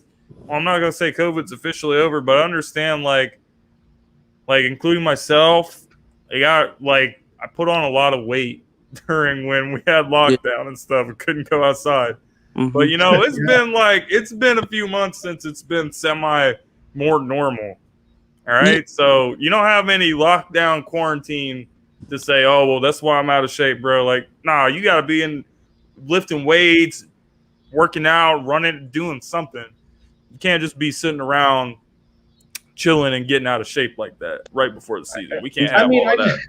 I just remember, like, you know, I really like watching the Q&A show with Quentin and Jason Avant. I remember them talking about their camp stories and everything, and how they used to say that you would have to, you know, back in those days, and it probably still holds true depending on who the coach is and who the team is. But, you know, you could be fined like X amount of dollars per pound that you're overweight, or you don't meet the requirements and everything, like based on this physical or based on the conditioning. Like, there's a system to it. What is the excuse here? That, you know, it's professional football. Like, what are you guys doing? Not everybody gets this opportunity. So I don't know, man. It's just not a good look. We're already dealing with enough with Zach Ertz, like, and then just to get this his blonde hair. I'm not a fan of the new look. Guy Fieri looking ass. I heard, right. I heard that, the chef guy. I heard that next season or this upcoming, they're gonna have like fans for a little bit, because like the new variation of COVID is supposed to like shut everything back down and stuff. Yeah, we'll see. That's not good. Yep, it's true. I went to the urgent care because I went from a sinus infection to bronchitis to pneumonia. I'm cool now, but when I did have that, I went to the urgent care, and my dad coaches high school for Malvern Prep, and he asked the urgent care doctor person, whatever, he asked if there would be a football season for high school football, and he said basically the new variant of the COVID thing is higher than it was when COVID was at its peak. So most likely everything's going to shut down. Then he said the NFL will probably still have a season, but there probably won't be fans like later on in the season. Again. Damn. That's a shame, dude. That sounds rough. Mm-hmm. So I guess I just was talking about getting out of shape. So we get shut down again. Like, so much for Planet Fitness membership. Oh, well, although I don't think it won't be as bad, because he also said the people who are vaccinated, it doesn't keep them protected against the new one, but the new variant, like, it won't be it'll be like you have a cold, a really bad cold though. But the people who aren't vaccinated most likely would be hospitalized. The vaccine does not prevent you from getting COVID, but it helps you fight the symptoms better than if you don't have the vaccine. Mm-hmm. Yeah. Like, you're much more or less likely to die. You did get COVID. That's why I'm saying the Delta one, they're saying that you're gonna feel it, but it's not gonna be like you need to go to the hospital. It'll just be like a really bad cold. Yeah. But outside of let's get out the depressing COVID stuff and all that. Right. So I think another thing I want to bring up here, and you know, this was another part to be expected, and you know, we've been talking about this for weeks and it seems like months.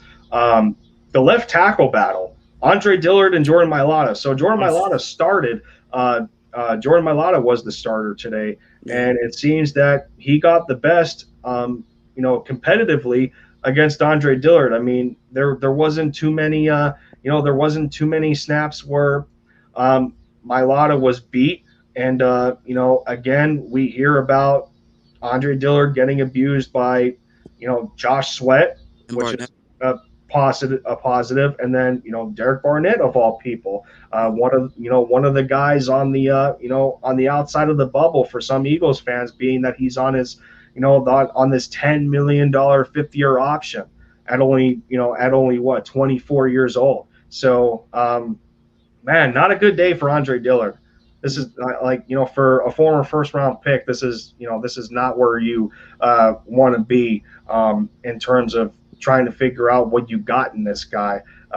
And for Mailata to go out there as a 7th-round pick, and he's still continuing to outperform this former first-round pick. This is just not a good sign. Offensive line is one of, if not, Well, wasn't he starting? Yes, I thought Dillard was starting yesterday, and Jordan was starting today. Yeah. Yeah, Mailata started. Yeah, or did I say the opposite in the beginning of my sentence? I thought I said Mailata started today. They gave Dillard the reins yesterday, and then it was Mailata's turn today. So we're going to. I guess that's how it's going to be. But my first reaction, I was really surprised when they said that yesterday. When they said that Andre was getting most. Jordan still got some first team reps, but he got a lot less than what Andre was getting. So I was like, really? That's something that really surprised me. But then I was like, you know what? It's not that surprising because of the fact that Dillard cannot play. He has to play left tackle. If something happens, you saw how bad the offensive line injuries were last year, where you had dudes playing that never played before and had to play different positions. When he played as a rookie, he was filling in for Peters, and then he had to play right tackle because I think Lane also got hurt that year. And he was just like, I can't play this position because it feels like if you're right-handed and you try to write with your left hand, it's just awkward and weird. But Jordan can do that, though. He can play left, or he can swing to the right if Lane goes down. And Lane has become injury prone. So, don't be surprised if he does get hurt again. But you know what? If we have those two, I think it'll be all right, because I think Mailata's too good to not start. But if he doesn't start, I think it's still okay, because he can play either position. He's gonna be like that big V, swing tackle, play left, play right, whatever he got to do. I was thinking that I was always wondering, because remember this whole Seahawks were looking at, there was the rumor about Seahawks and Andre Dillard. I was hoping we could trade him and something else for Shaquille Griffin, and then have Jack Driscoll be behind Lane Johnson, because he didn't do all that bad when he had to come in, and then keep Mailata at left tackle. Or you could just throw Dillard at guard and make him deal with it. Yeah, I mean,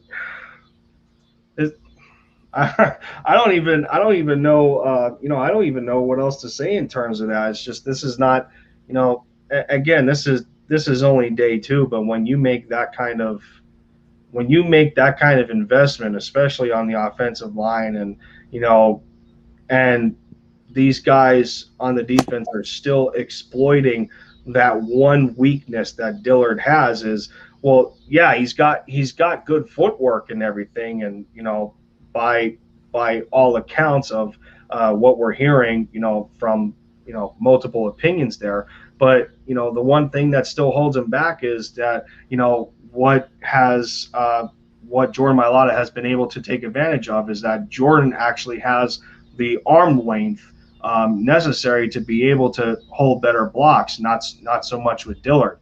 And then one of the highlights was, Derek Barnett actually beat Andre Dillard with a different move other than a spin move. How many times have we talked about Derek Barnett in which that, like, dude, you need to open up your bag a little bit. You need to add more moves to your game. Like, all he ever did was spin like a ballerina on the football field and try and get around these tackles. No, he went with a swim move instead, and he actually beat Andre Dillard with it. So kudos to him in that measure, but it's not looking good. He got to do something this year.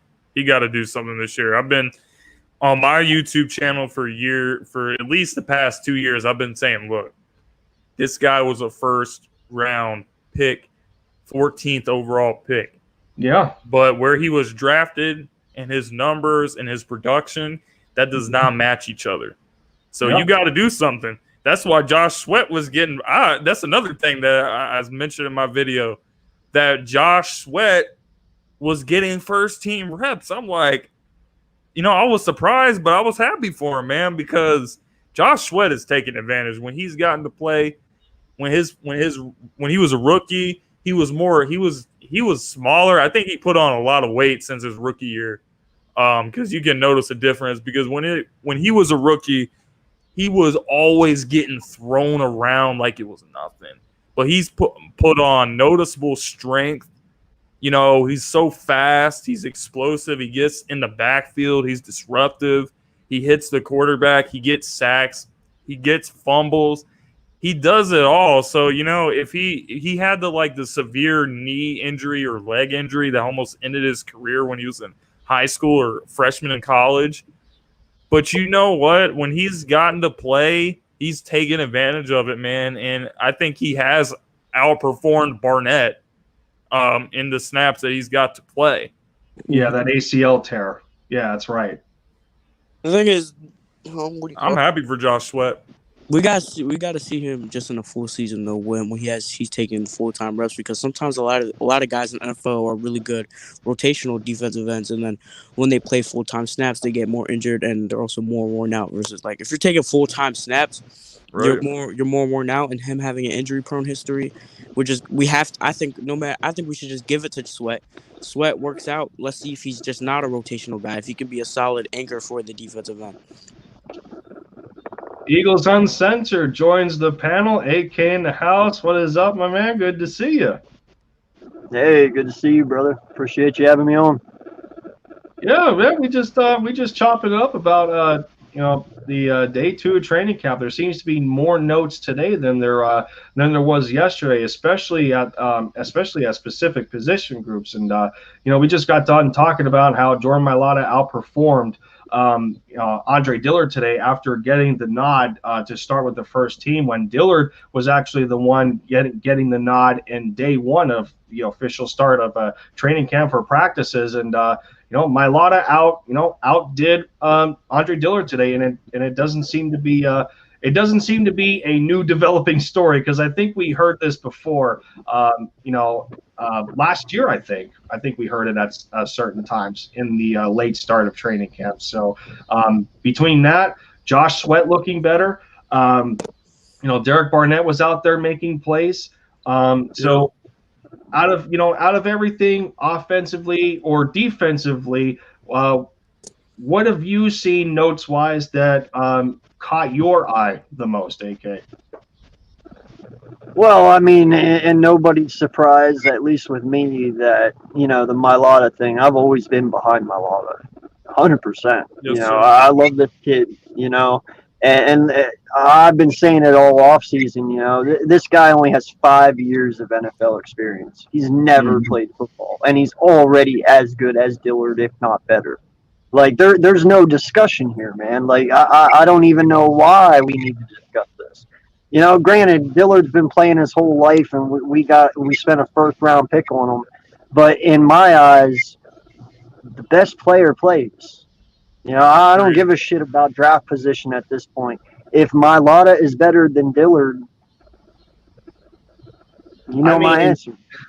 Yeah. I mean, Jeff Stoutland claims Jordan Mailata as one of his most prized possessions in terms of developing a lineman, dude. Like, this has been talked about for the last couple of years. And, I think it used to be questioned in the past, like, when are we going to see Jordan Mailata? And Stoutland used to talk about that this is a slow going, patient process that we're going through with him, and he's going to see the field when he's ready.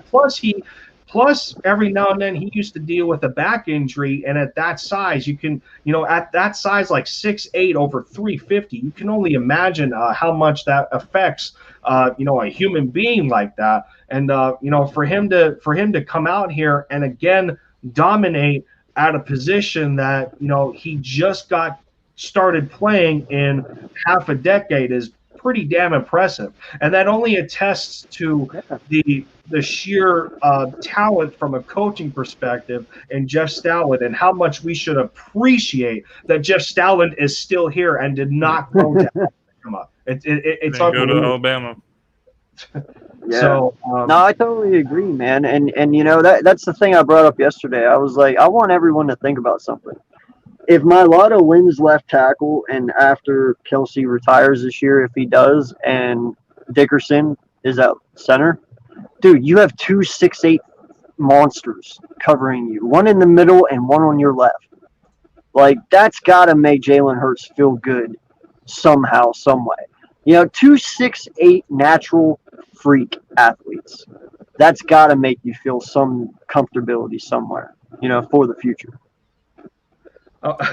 I wonder if adding a mustache the way he did is going to even further elevate that Peter North mustache, man. That was something.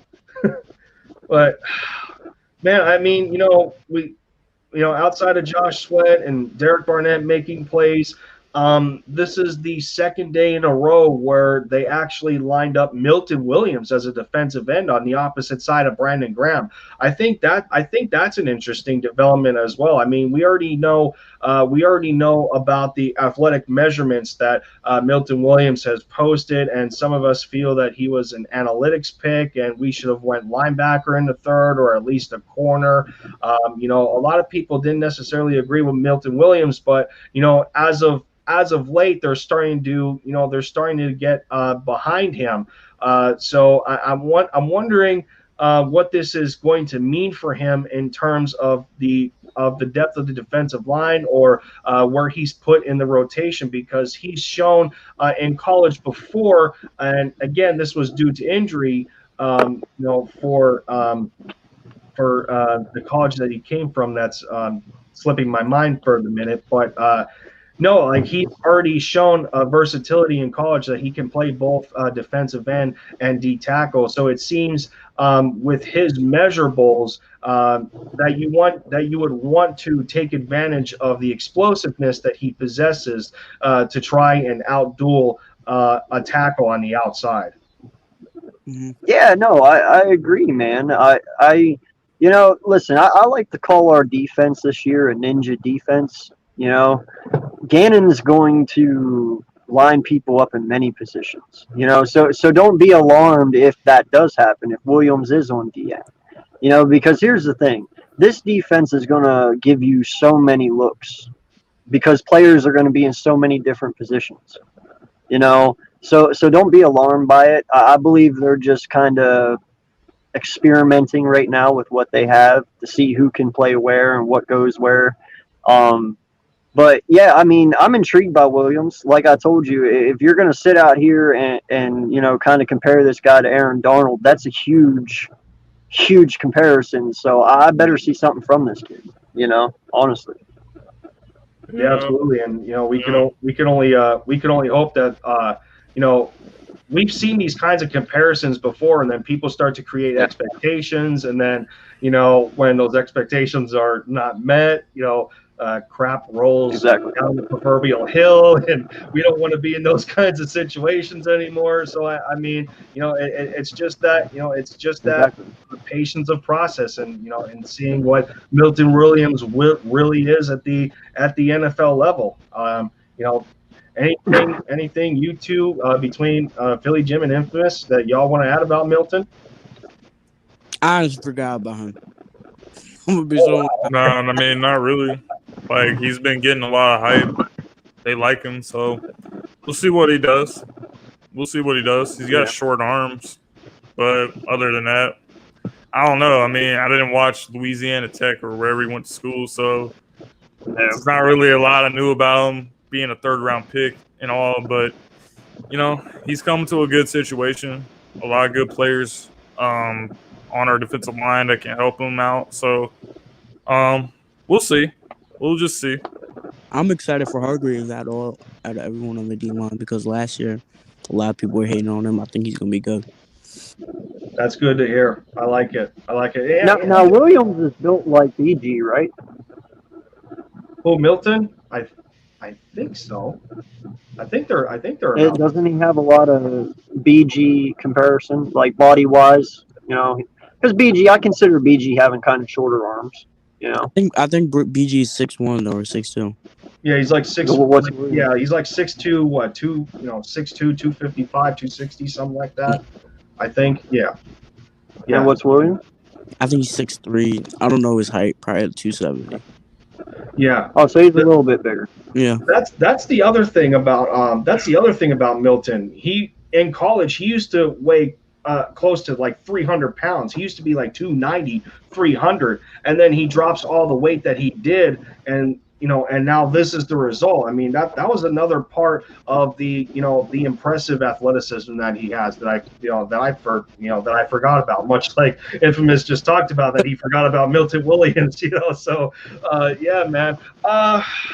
What else do I want to bring up here? Yeah, you brought up Javon Hargrave, and I do like when he was talking about how how much more comfortable he is after practice today when he was speaking at his press conference. He's talking about that this is a defense that's going to allow him to do a lot more, and that he's healthier going into this, and he's really excited again being next to Fletcher Cox for the amount of attention that Fletcher attracts on the defensive line for guys going at him, and that's only going to leave more opportunities for Javon to pressure the quarterback and try and sack him. So he was really excited about that today. He's becoming more comfortable, and he also mentioned that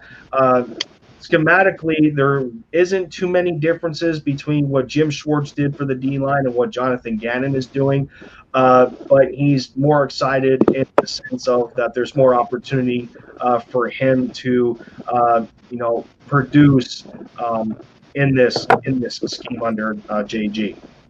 I mean, I don't think that's necessarily a bad thing. Our defensive line was one of the best last year. I think the only problem Jim Schwartz had was with the DBs and not sending any blitz, and then having that don't look at the ball at all type cornerback mentality. His biggest problem was telling Nathan Gary to cover Chase Claypool in a critical situation. Yep, that's what his problem is. Flash was. Wasn't Jim Schwartz the one that gave him that the White Snake nickname too? Or did Nate create that for himself? I don't remember. I don't know, but I know that he loved Nathan Gary. I'm pretty sure that was from college. Why? The White Snake. Why? Like, I remember. I'm pretty sure I remember when he tackled someone in college. Can I just ask what he loved about this guy? Like, that's a good question that I do not know the answer to. Schwartz. Is it just he was fast? I mean, the one thing with Schwartz is that he always had a thing for experimental defensive players, like when they convert from one position to the other. I mean, you've seen it with Nathan Gary at safety converting to linebacker and stuff like that. He always had a thing for those kinds of players, and and calling Marcus Epsy, that was another guy of his, and oh my Lord, Epps was a Epps had his disaster moments last year too, but that's another player that stuck out to me, that he was actually getting first team. I think he was getting first team reps today as well, next to Anthony Harris in the secondary. So I'm wondering what's going to happen there, because it's been between him and Kayvon Wallace so far. So there seems to be a pretty good competition there as well. And I they don't know, man. signed the I think guy. Kayvon's getting that. Go ahead, bro. No, I was just saying, I think Kayvon's getting that, man. That's just my biggest sleeper of this whole defense. I know a lot of people have shut him out, but, dude, I have high expectations for this kid. That's all I was going to say, but go ahead, Jim. I was going to say that they signed that guy who was a second-round pick for the Raiders. I cannot say the guy's name at all. So Obi Melifonwu. Say his last name again? Melifonwu. Melifonwu. Anyway, Yeah, it's Obi Melifonwu. I think like Rodney McLeod is still like not 100% from his injury that he had last year. So they're kind of like short at safety. So they're bringing in more guys. I think he's going to be a camp body, but they're trying out different guys back there, because I just don't think without Rodney they have the right amount of guys. By the way, isn't he the 6'4", or is that his brother? This is it's Ifeatu's older brother, the corner that is Ifeatu 6'4", or is that this guy? No, that's Obi. Obi is 6'4", and Ifeatu's about 6'1", 6'2". You also have Jacoby Stevens too.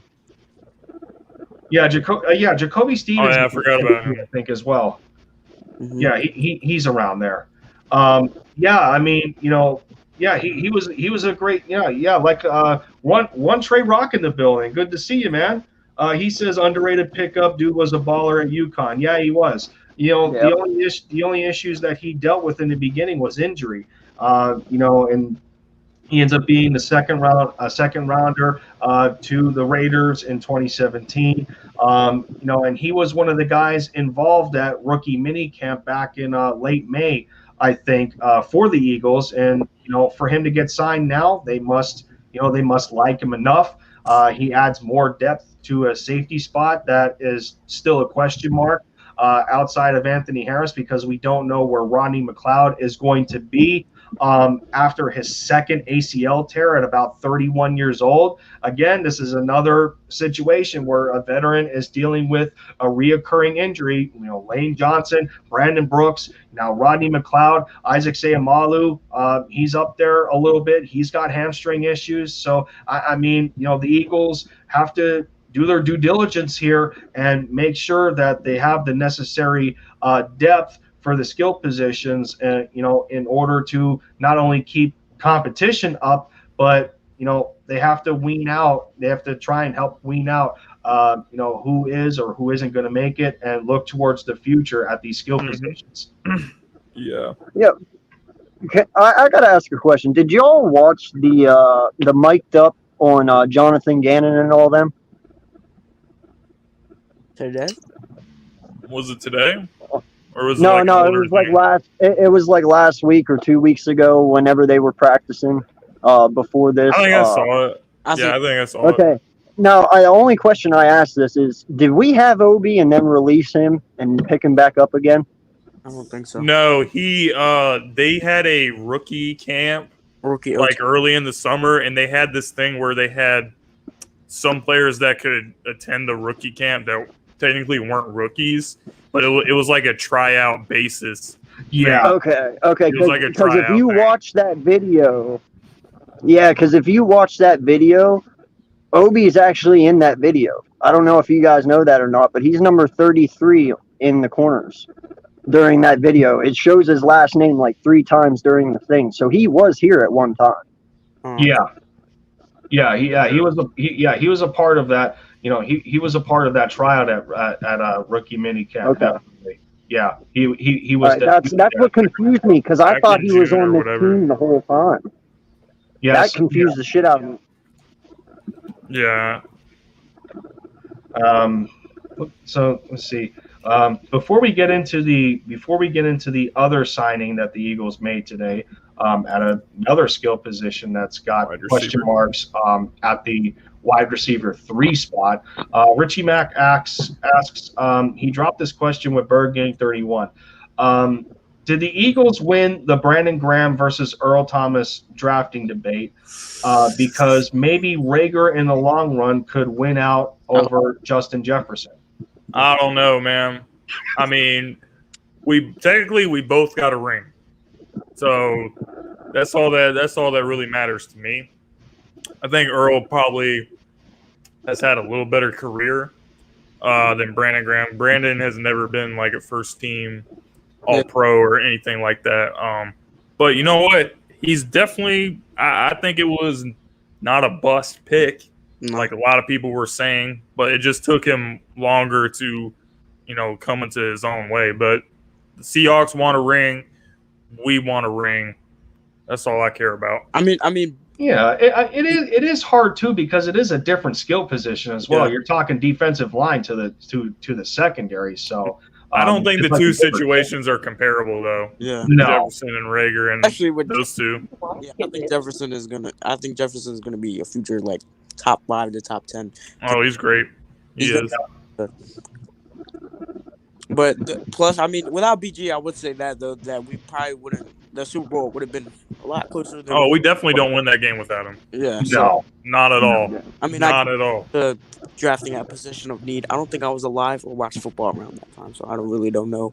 Like even as much as people talk about the Philly special, that strip sack play to me that was a more important play. Yeah. Because that's literally the only time we could stop Tom Brady the entire game. Yeah, in a game where both secondaries were getting abused because of players being open all the time. There just wasn't there was such a lack of pressure, from both D lines, and then for it to get to the nitty gritty in the fourth quarter, late in the game, and then for Brandon Graham to be the one to line up in a NASCAR package and beat his man going inside, getting to Tom Brady just in the nick of time. Those are the plays that are hard, to not think about in those kinds of terms, man. It's just, being something else. I forget. Were they driving on us on that drive or no? Yeah. Yeah, they were threatening to. Yeah, they were. I think they were around. It was around the 2-minute mark. Like Tom Brady at the 2-minute mark. That's not where you want to be. But they were. Graham was clutch. Field, I think. Yeah, I think they were. Yeah, they were at the 40-yard line. I think. Yep. Their own 40. That makes it like 10 times better. Yeah. I think the Philly special was still important though. Like, don't get me wrong. Like that was like a huge momentum. Like you cannot take. That's how teams always lose to the Patriots. They get. Like they have a good drive going, and then they screw around, and then they only get 3 points. Situation, we could not take. You could not take 3 points. You gotta get a touchdown there. Like that was a huge momentum swing. Mm-hmm. You become trapped in complacency. You think you're comfortable, but no. Like you gotta keep your foot on their throat and not let them breathe. And exactly that's such a gutsy call, but we had to do it. The Patriots were not ready for it. They weren't on a 4th and goal. Yeah, no, they weren't ready for it. They weren't ready for Nick Foles in general. That was going into halftime. Yeah, they weren't ready for that at all. No. Yeah. Even Belichick wasn't ready for it. Mm-hmm. Matt Patricia definitely wasn't ready for it. So, let's see here. Man, already closing on 2.5 hours. I did not expect this stream to go as long as it did, but you guys are making it for me so far. Shout out to y'all for just hanging out with me, and that goes for people in the chat as well. One Trey Rock stopping in here. Late in the stream. Richie Mack is still in here. You guys are talking it up with us.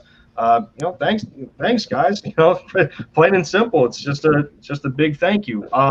But we still got a little bit of notes here. I think it is also positive to note that Jonathan Gannon is that he's still continuing to mix things up. I mean, he's still cycling between a 3-4 setup and a 4-3. Trying out different things with these players before before the roster cut phases.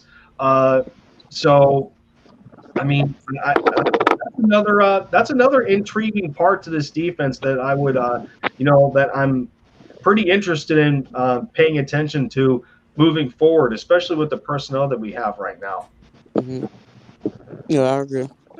I think he'll be able to bring, as a lot of people have been saying, bring a lot of out of players that, last coaching staff really couldn't bring out. So I'm excited for what they can do.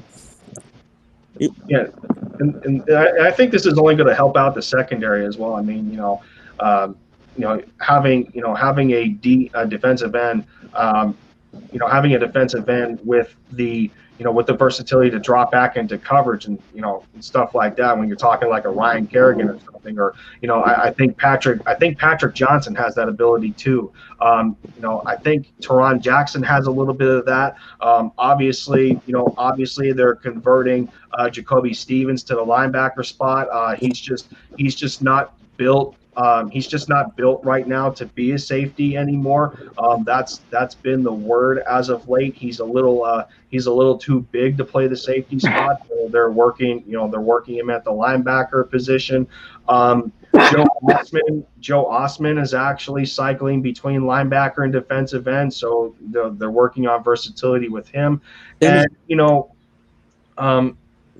credit should also be given out to Tracy Rocker so far, working with these defensive linemen and trying to get, and trying to keep on, this mantra of versatility and, giving opposing offenses different looks that we necessarily weren't able to do in a Jim Schwartz scheme. So, that's even more of a positive to look out for, in my opinion. I think. Dude, Go ahead. Oh, okay. No, and honestly, man, I think the two coaches that are going to completely change our defense, you hit one on the head, which was Rocker. I believe he's going to play a major role in this defense and how it all operates. But not just that, man. Your only other one besides JG is Rallis. I believe Rocker and Rallis are going to be the key coaches to this whole defense working.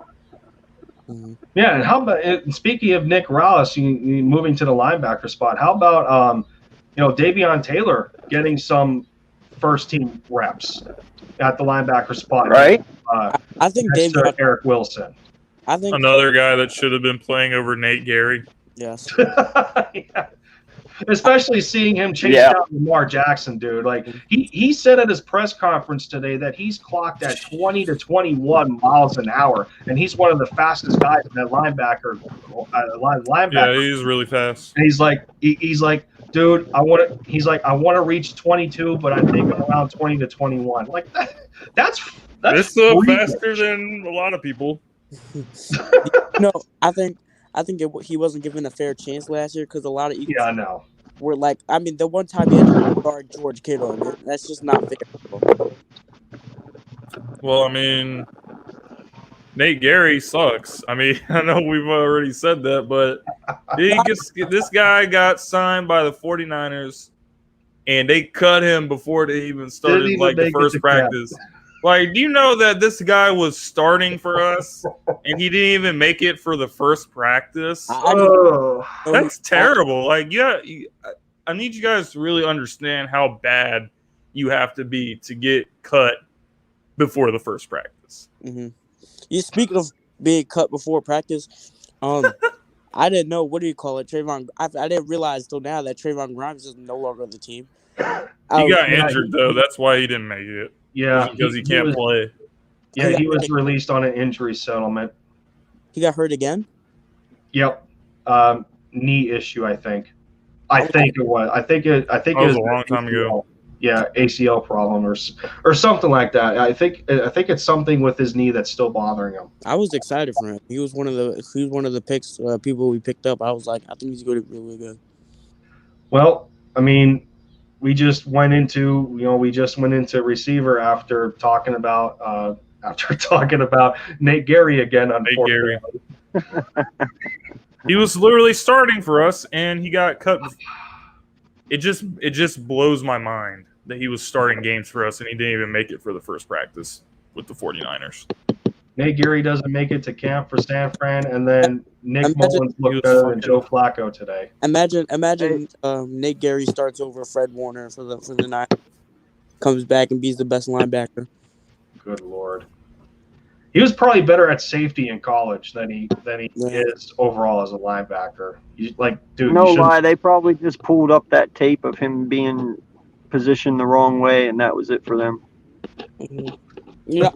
I think the defense is going to be really good, though. I think Slay would be a top 10 corner at least, because at the very least, I mean, a lot of his games weren't his fault, including like the game against DK where he had literally no safety help because Avonte Maddox was getting cooked on the opposite side. And then the defensive line is going to be giving hella pressure. So Slay and Nelson don't have to be the best corners in the NFL to really make an impact on the defense, because that defensive line is dirty. And if our linebackers if we just learn how to not learn, because I forget that we have a different defensive coordinator, but if we send more blitzes and switch up the way it looks, which is what looks like Gannon is trying to do, then I think the defense will be really good. Well, yeah, I mean, it's just. I think they'll be pretty good. Yeah. I don't think we're going to be. There's only one thing I worry about with the linebackers, man, and that's you literally only have Wilson and Singleton who can be drop back coverage linebackers. Well, everyone else is pretty much blitzing linebackers. I think Stevens can do that. I wouldn't count out T.J. Edwards either. That's what I was going to say. T.J.'s good. Yeah, he's good, but he's not on the level that Wilson and Singleton are. Like, he's decent, but he's not. Yeah, I think he's more of a run stopper. He's not, he's not to the same level as Wilson and Singleton. But that was just my point. We only got 2 drop back coverage people. That's all. I'd like to maybe add another one, for just that, for when our linebackers do drop back, so we don't have a weak point. But other than that, though, man, I like what we got. Yeah. So, I mean, we already discussed a little bit ago about one of the signings that the Eagles made today, and Obi Melifonwu. So, to the much-needed safety depth, being that, we're trying to figure out what we have, and Andrew Adams is on the reserve COVID list, and Ronnie McLeod isn't healthy yet. I mean, Andrew is on that list, and I don't know how many defensive snaps Andrew would even get. I think he was brought here primarily for special teams, like a Chris Maragos type of guy. But I mean, we'll see. So yeah, it's good that we added, to a position of need for depth. But the other player that got brought in, which is this one's interesting to me as well, because he's actually the same size. He's actually as tall as Obi, and it's wide receiver Andre Patton from the Chargers and the Miami Dolphins. I don't know if the third receiver spot is solidified, in my opinion. We're still trying to figure out where Greg Ward is. He just got back after a non-COVID illness. We already know that he's pretty much one-dimensional in terms of where you can line him up offensively. Where's J.J. Arcega-Whiteside going to end up being? Quez Watkins, John Hightower, is Jamon Osborne going to end up stepping up? Stuff like that. So now you bring Andre Patton into the mix, who's another big body receiver coming in at 6'4", about 220, 230.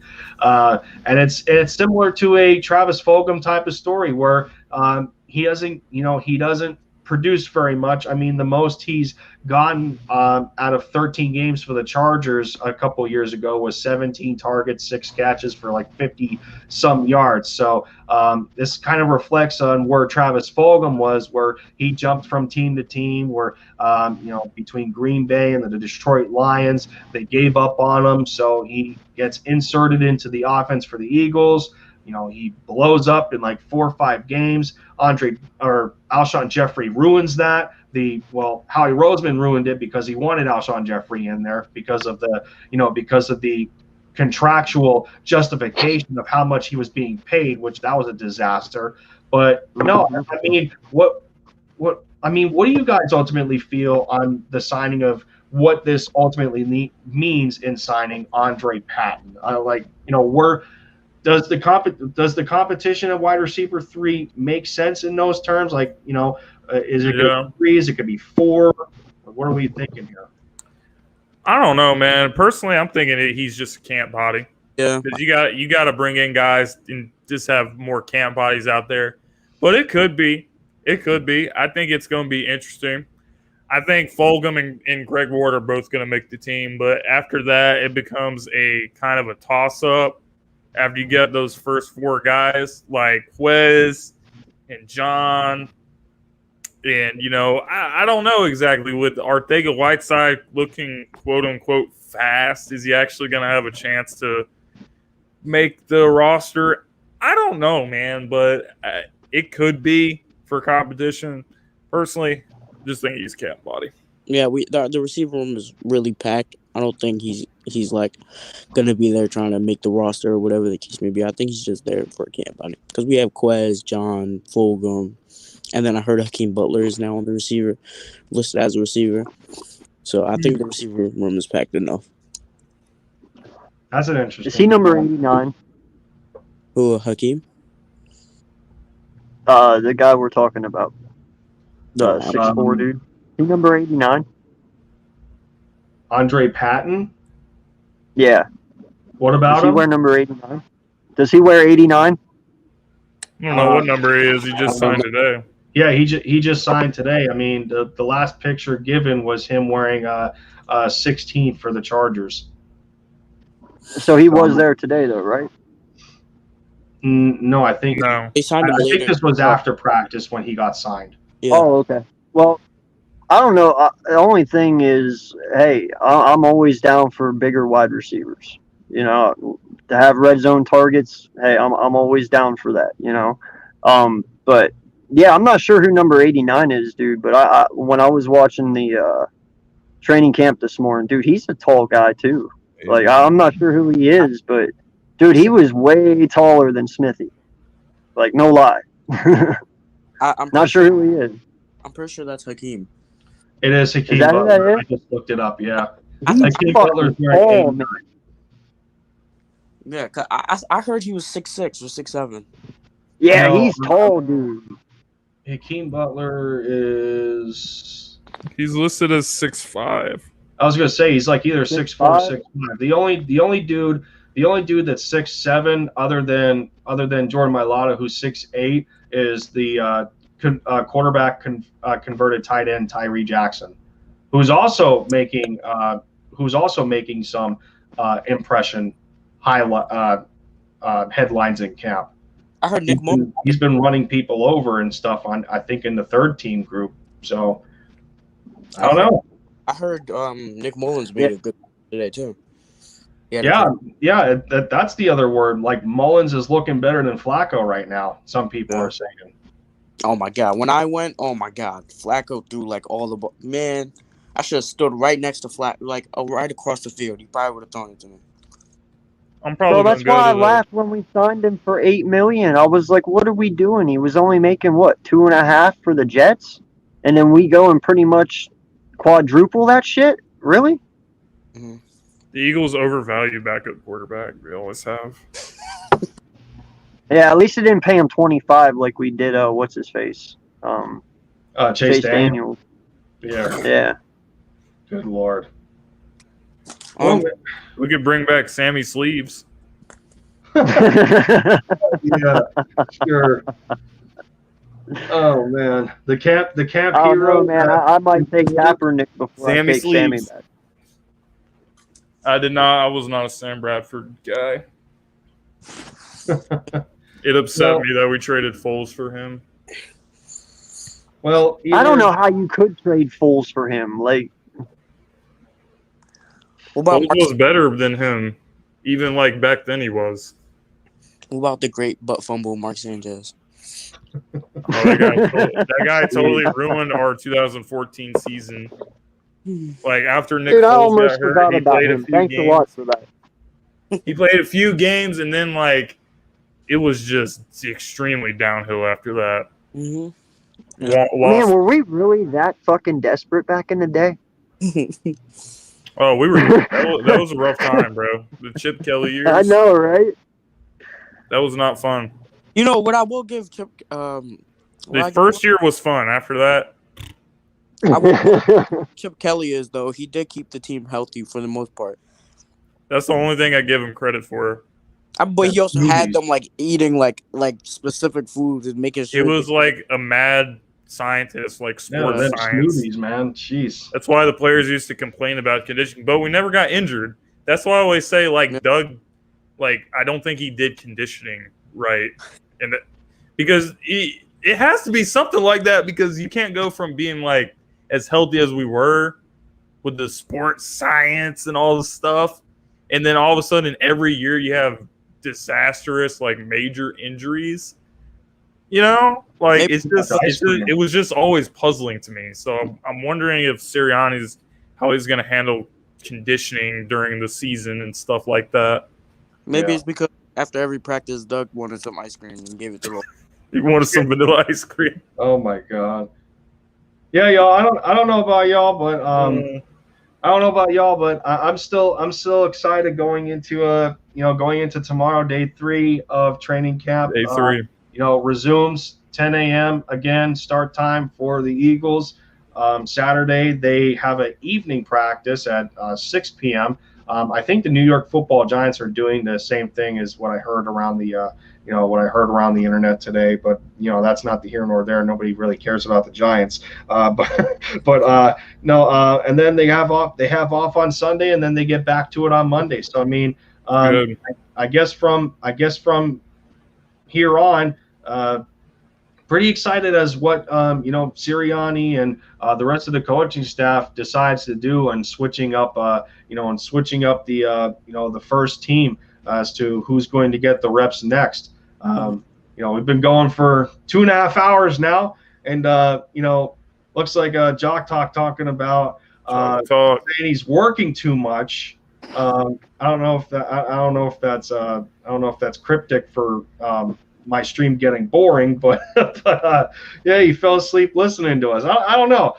So I guess it'd be a good point to have a conclusion to this day 2. I know I talked for about an hour in, but you guys killed it with me for the next hour and a half. Got some more notes in here in terms of what happened day 2. There's still more notes, but they consisted of like this second and third string group. So we're all big on the stars of the squad and how they are going to go in the coming weeks and days, and before week 1 is here and before the 53-man roster is constructed. So yes, sir. Yeah, let's get it, fellas.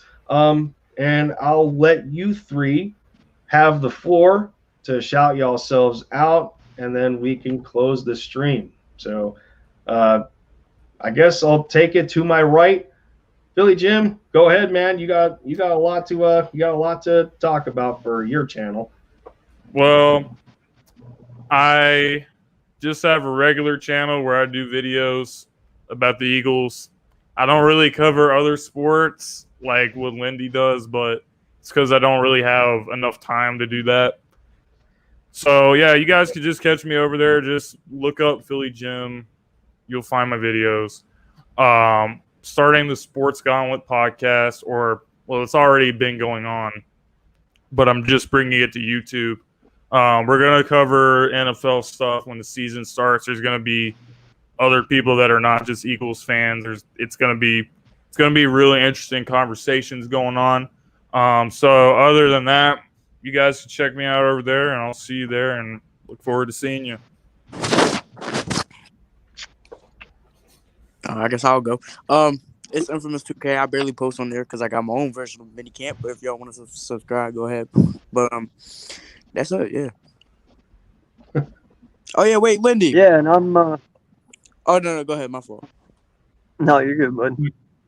Yep, and I'm AK Eagles. I am the host of the Eagles Uncensored podcast. I actually go live here in 9 minutes. I'm going to be revealing the 200 sub giveaway that I'm going to be giving out here. So definitely make sure to stop by there. I'm probably going to do a live call in too, open it up to everyone. So definitely going to have a fun time doing that. But yeah, at 155 or 56 subs on my way to 200. So, definitely get in and get subscribed to my channel before 200. That way you get in the drawing. So, Yes, I appreciate you having me on, man. And, anytime, Richie Mack says before we head out, Uncensored, show the blanket or I will get Toto to pull the curtain. Well, I would love to do that for you, my guy, but if you can't tell, my camera is frozen, so you wouldn't be able to see it even if I could. Lindy. Go ahead, Infamous. What's up? I know you saw that throw by Carson. I know you seen it. Don't even lie to me. I know you seen it. You know I was going. All right, buddy. I got to get going, though, to get ready for my thing. All right, yeah, man. Appreciate you hanging out, man. I'm just saying. Yep.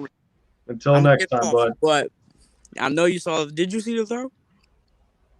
What throw? I don't really care about Carson. Why? I know what he's talking about. You got. You mean the play that he would have been sacked on if they weren't playing around like that? Did you see the side angle or did you see the front angle and the back angle? Saw whatever angle everyone else saw. There's two. There's one on Twitter and there's one on the one the Colts post is the one from the front where you can see like where Carson was. DeForest Buckner was not even that close to him. He got a hand in his face, and that's about it. But Lindy, you gotta care about him because he's your first round pick. Like if he does bad, then he's not our first round pick. Yes, he is. If he has to play, their team is our first round pick. He's at the so you gotta really. Well, he has to play. He can play well, but that doesn't mean that. I mean, you see good players wasting their talents on bad teams. Well, yeah, it depends on how far the Colts make it. If they make it to the playoffs, I think Carson has to play 75% of the snaps. If it's the regular season and they don't make it, it's 70% of the snaps. So I mean, I guess there's a care there, because it's a conditional second. But at the end of the day, this is a quarterback that said in his press conference, that Indianapolis is his kind of place, and it's like family there, and and he talks about that. Oh, there's a bunch of farmland around him and everything, and it's a big family over there. Well, guess what, pal? Didn't Philadelphia try to do that for you? The place that drafted you in the first place. Did you forget about that so quickly? Like, that's come not on, his man. fault. Quit. Like, dude, the kids. Ain't nobody worried about Wentz. He quit on the team, bro. That's what I'm saying. Like, whatever. This dude said that he knew he was done with this organization as soon as the one time in his career where he had adversity and then he had everything handed to him. He said, "You know what? I'm out." He got benched. That's disrespectful to the fans. I defended him. Through all that. Everyone defended him. I defended him. I got crapped on for it too. But then after yesterday, hearing him speak like that at his press conference, like, really, dude? Like, okay, you completely shut everything out that happened in Philly. From your beginning in 2016, and the organization and the fan base not giving up on you after a 7-9 season where you didn't play very well. You got a second chance as a starter. You had that MVP type year. You go through, and he went through the mental weakness of not being able to go through the Nick Foles situation, and then now with Jalen Hurts, circumstances aside, because the organization put themselves in that position, but circumstances aside, you should have the mental toughness to be able to work through those kinds of things. And then for him to go and say that, Indianapolis is his kind of place all of a sudden, as if the fan base and the I know what the you're city saying, of Philadelphia did not do that for you. Like, you're right. You're right about that. But let me say this. You're right, but I feel like Carson Wentz is more like he's not a city boy. That's You what know, so like Philly, No. like this is not the place for him. He wants to be in the country, in the exactly. middle of nowhere, and all this other stuff. Like he's goofy. He likes to he kills ducks and he does stuff like that. Like that being in the city and the city life, that's not for him. I mean, but at the same time, to do something that you love to do, you're going to make the necessary adjustments. And for him to say that, like, I don't think he's know. mentally tough enough to play in Philadelphia. And that pretty much. Player Nelson can't play. Nelson Aguilar couldn't play here, but he's still a really good receiver. I mean, I think you're taking it as if Philly is not an easy place to play. Exactly, you're taking it. I feel like you're taking but players can take the criticism. Look at Joel Embiid with the Philadelphia 76ers. He was critiqued so much because he was lazy. He didn't take the game seriously. He was out of shape. He had bad dietary habits. And the fans were like telling him, like, look, bro, you're lazy. You could be great, but you don't want to be. And he showed up this past year and he wanted to be. So Embiid could take the criticism and he took it and it made him better. Wentz could not take the criticism. So he tucked his tail between his legs and he ran off to Frank Reich in the Indianapolis Colts. I think it has more thing to do with organization-wise, too. Organization-wise, meaning what? As in stuff like drafting J.J. Arcega-Whiteside, stuff like that. Drafting Jalen Hurts in the second round when you have a lot of positional needs that you still have to... They gave him $128 million. Not matter. After Nick Foles won the Super Bowl. Jordan... Aaron Rodgers is going crazy about the whole Jordan Love thing and how the organization thinks. He did not go crazy. But that's not why he went crazy. Put Carson and Aaron Rodgers in the same. That's not. Carson does not have the clout that Aaron Rodgers has. Also, you cannot compare the two situations. Jordan Love and Jalen Hurts. Put them two in the same sentence. Aaron Rodgers won an MVP after they drafted Jordan Love. No, but that's when the Eagles took Carson Wentz, he pretty much pouted and acted like, he was above that. He's above competition. Everything. I don't think it has to do with drafting Jalen Hurts. I think it has to do with drafting Jalen Hurts over positional needs. Our team was horrible. The team, you know what? Bad. They drafted three, but it kind of was a positional need. This is what the Eagles' mindset was when they took Jalen Hurts.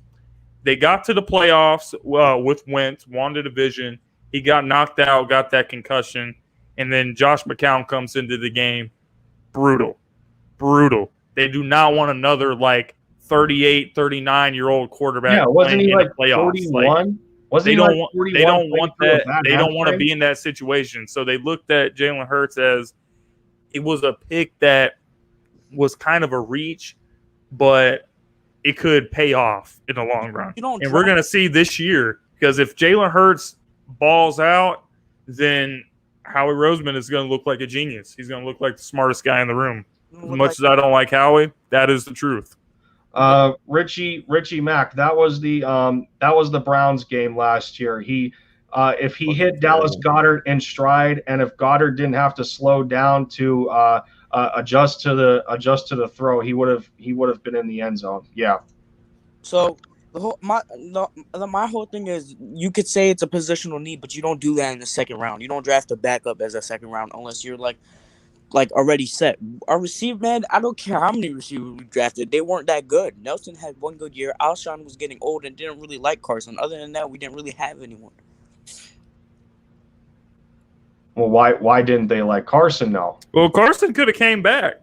They weren't trying to push Carson out the door. He could have came back this year. They tried to bring Indianapolis to him, and he still didn't want to come back. Pretty much. But here's the thing. Again, I don't think it has anything to do with the coaches. I think it has everything to do with Howie Roseman. And it's been said.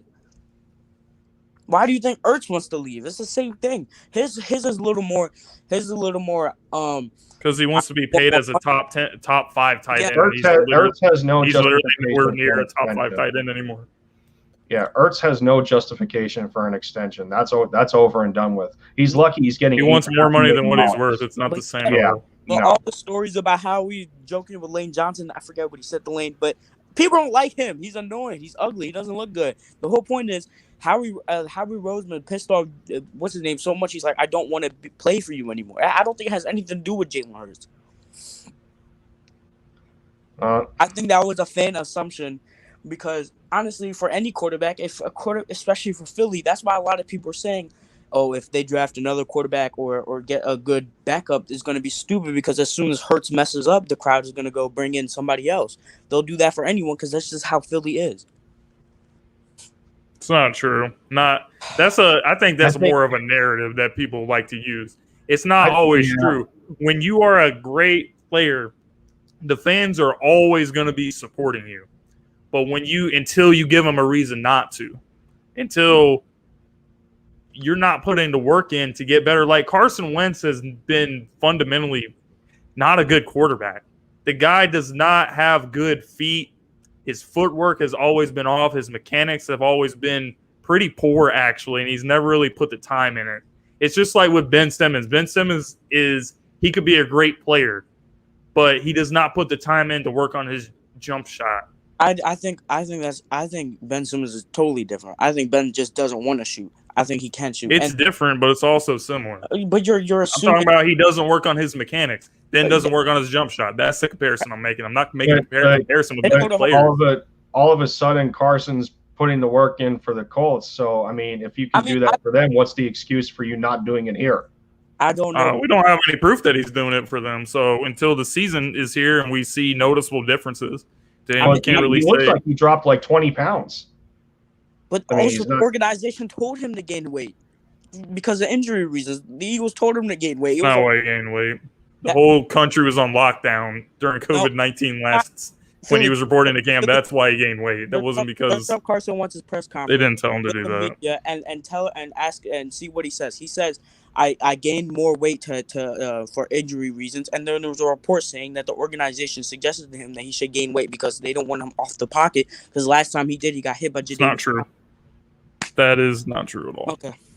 Even that's outside, probably you can't sit here and say he doesn't work. None of these inside media guys were in the locker room or at his house when he was working. And even if you want to say my base of proof is he is okay. If he was putting in the work, then why did he go on a massive decline? He got worse this year. People say, oh, this was his only bad season. Yes, this was his only severely bad season, but ever since 2017. He's gotten a little bit worse and a little bit worse and a little bit worse. And he's got the most fumbles of any quarterback in the NFL since he was drafted in 2016. He turns the ball over. He makes the same mistakes that a rookie quarterback makes, meaning he really hasn't gotten better. In his 2017 season was more so a flash in the pan. I was just about to talk about it before you cut me off. I was trying to tell you that everyone's fan base proof is that his mechanics have gotten not any better. First of all, his mechanics in 2017 were not all that bad. They weren't the greatest, but they weren't that bad. And then after what's his name left, 2018 up to 2020 has been Press Taylor, and then Malcolm Jenkins even came out saying that the coaches weren't as hard as they were with when John DeFilippo and Frank Reich were there. So him and Press Taylor being buddy, we all know Press Taylor can't coach a quarterback if his life depended on it. Now I'm not saying but that's Carson's problem because Carson preferred Press Taylor over John DeFilippo because for. And we know this from multiple organizations. I mean, we just seen this with the Aaron Rodgers situation. Like how much of an allure that he brings. For decision basis. It's almost like the quarterback. It's like the quarterback almost overrules everything because the team revolves around him. So I don't know if. I don't know if the Press Taylor thing is legitimate because that was Carson's preference over John DeFilippo. Where was that report that was his preference? You can only imagine because of the friendship that they've developed over the years. And, the coaching staff did not hold him accountable. Doug, there was no accountability. When he was screwing up and doing things wrong, they didn't say, look, you need to get better at this. You need to do this. You need to work on this in off season. They didn't do that. And whose fault is that? I mean, it's everyone's fault. I mean, even if people are not telling you that, you're a professional. Let me ask You're a professional. You're supposed to still put the work in. if a spoiled kid is You're not supposed to hold his hand. He's a professional. Yeah, no. Philly Jim, what I'm saying is I understand he's a professional, but at the same time, look at Josh Allen. Josh Allen had the same exact problems. His mechanics were horrible until they got a new quarterback coach. A quarterback coach, all he's doing is pointing out what you need to work on and why your footwork is bad. The rest is up to the player. I don't believe Press Taylor was pointing out what he was doing bad because honestly, I don't believe he knew what he was doing because half the stuff that his mechanics were like over lunging on some throws, even Dan Orlovsky and other random Eagles fans who are not NFL coaches could point out he needs to stop over lunging, but it came up to either it was Carson Wentz is not putting in the work or Press Taylor couldn't coach. And then the rest was fan choose. Why can it not be both? Both things can be true. It could be both if Carson's enabling this to happen. I think it's not both. Did we not think of that? I think it's not both because before Press Taylor came, he was not that bad. He was okay. He was. Even in 2017, his mechanics were still bad. His mechanics were bad, but they weren't as bad as they were in 2020. Well, either way, it was still bad. So I don't really see the point you're making. I don't think they were good. I think they were fine. At the end of the day, we're going on a tangent about a quarterback that's not even here anymore.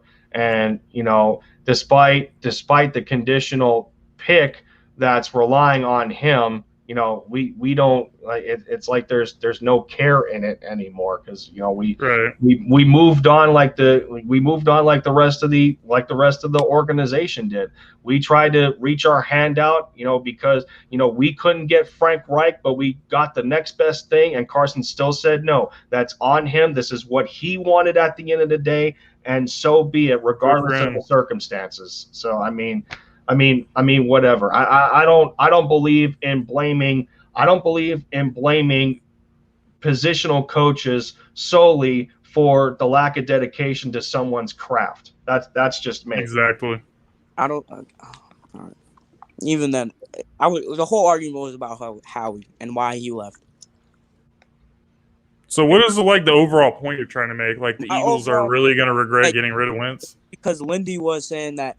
He was saying the new home and blah, blah. He knew I think, and then you mentioned the Jalen Hurts pick. I don't think it had anything to do with anyone around him but Howie Roseman and Doug Peterson. I don't think he just didn't like these guys, so he said, okay, I'm out. I don't like you. I don't want to deal with you every day. I can't imagine that Tom Brady likes Bill Belichick, but they were able to make it work for almost 2 decades, and look what happened. Why is it any different with Carson? When did Tom Brady ever say he didn't like Bill Belichick? I mean, I bet they had their ups and downs, but I'm pretty sure he was fine with what Bill Belichick was doing, considering they won 6 Super Bowls or 5 Super Bowls. I mean, they literally tried to trade Tom Brady and keep Jimmy Garoppolo. Yeah. So that obviously created a lot of tension. Well, before that, they played a lot. And he asked Robert Kraft to intervene. He had 3 rings before that. Okay. What is my point is, and then even then when they try to trade him, that's 2 different things because it's not like I don't remember Tom Brady saying he wanted to trade. It was Bill Belichick trying to trade him because he was getting older, and then I remember exactly. This is Carson Wentz wanted to trade. That is I want to trade the player. That's 2 different situations. I don't know. So, what is your overall point, though? Overall point is the reason why he left has nothing to do with Jalen Hurts or any of the other players. It has everything to do with he doesn't like Howie Roseman. I still feel he was intimidated by Jalen Hurts when they drafted him. I still feel that. I still feel that there was an intimidation there. An intimidation in the means of the organization not fully committing to you as the franchise quarterback, even though they gave you the extension that you did.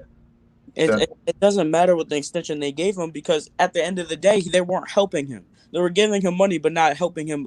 See, sometimes it's not all about the money for the players. Some of these players actually want to go out and win football games. So if you have a job and I'm your boss, and you know what, instead of I give you a raise, but next you know it, I grab the same guy in the same position as you, and he's coming to take your spot. And then at the end of the day, you're thinking you don't like me. By the way, you don't like me because I'm getting all these people around you, and I'm giving you 1 bar of Wi-Fi to finish your work, and these guys get 5 bar Wi-Fi's. Okay, I know this is a bad analogy, but what I'm trying to say is everything around Carson Wentz was horrible. Our wide receiver one was Greg Ward towards the end of the year. Our defense was not that good. We had a lot of positions that we could have upgraded with the second round pick, but instead they drafted Jalen Hurts.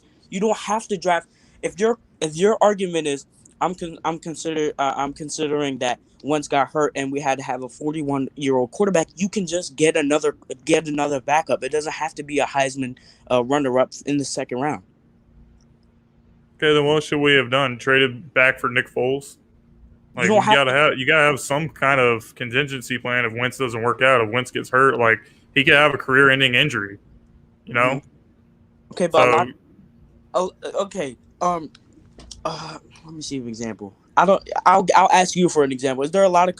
Can you name a quarterback who came off like an ACL or a season-ending injury, and then or an injury the season before, and then they go out and draft a second round or first to second round draft pick to be his backup? I mean, not off the top of my head, but that's part of being a professional. You're gonna always have competition. You never know, like when they're gonna make a signing at quarterback, because you've been injured a lot. So if something happens, they don't want to like completely be out of contention. Well, what about Aaron Rodgers in 2018 when he suffered that ACL injury? He comes back from it, and then the following years, they draft Jordan Love because they thought Rodgers was, starting to be on the decline with injury, and he wasn't that guy anymore. And then he turns out to be an MVP. Well, I mean, I don't know. I think at the end of the day, sometimes every situation is not going to be perfect, and we understand that people have a responsibility to carry out. But sometimes in that responsibility, in terms of a player, there's going to be a time where you have to work through those kinds of unfortunate circumstances or those kinds of adversities. Carson, at the end of the day, was paid to do that, and he couldn't fulfill those wishes. But I honestly think the fans had more of an impact than Jalen did on why Wentz left. I think the pressure was more than the fans loved Wentz. Not I'm talking about during the season. I don't think he just randomly said, you know what? He was playing like one of the worst quarterbacks in the league. Of course, the fans are going to be critical of him. Obviously, but what I'm saying is I think that's a bigger factor than what Jalen Hurts threatening him. I don't think he. So the fans holding Wentz accountable for being a bottom 5 quarterback in the league that's a bad thing. No, I'm not. The dude started off. They're wrong. I'm not saying the fans are wrong. I'm saying I think that was a bigger factor. It's like the dude started off explosive week 1 last year against the Washington football team. We go up 17-0 almost at halftime. He has all the weapons you feel that that are necessary. Ertz is still running on all cylinders. Dallas Goedert is looking better as a tight end. He still had a decent run game in here and there, and then all of a sudden in the second half he implodes, and then the pattern continues throughout the season. So whose fault is that? That's on the quarterback because he's being inconsistent. I mean, he was inconsistent in the second half, but also had 6 sacks in the second half. He got sacked 6 times. Well, outside of the offensive line, I mean, still there's a lot of. I don't know, man. There's a lot of point of the game was a play where Jalen Reagor was like wide open down the field towards the end of the first half. He overthrows him, and then it just completely went downhill from there. I don't recall. The only pass I remember Jalen Reagor had was the one when he burnt Darby and then caught it in the middle field for like 70 yards.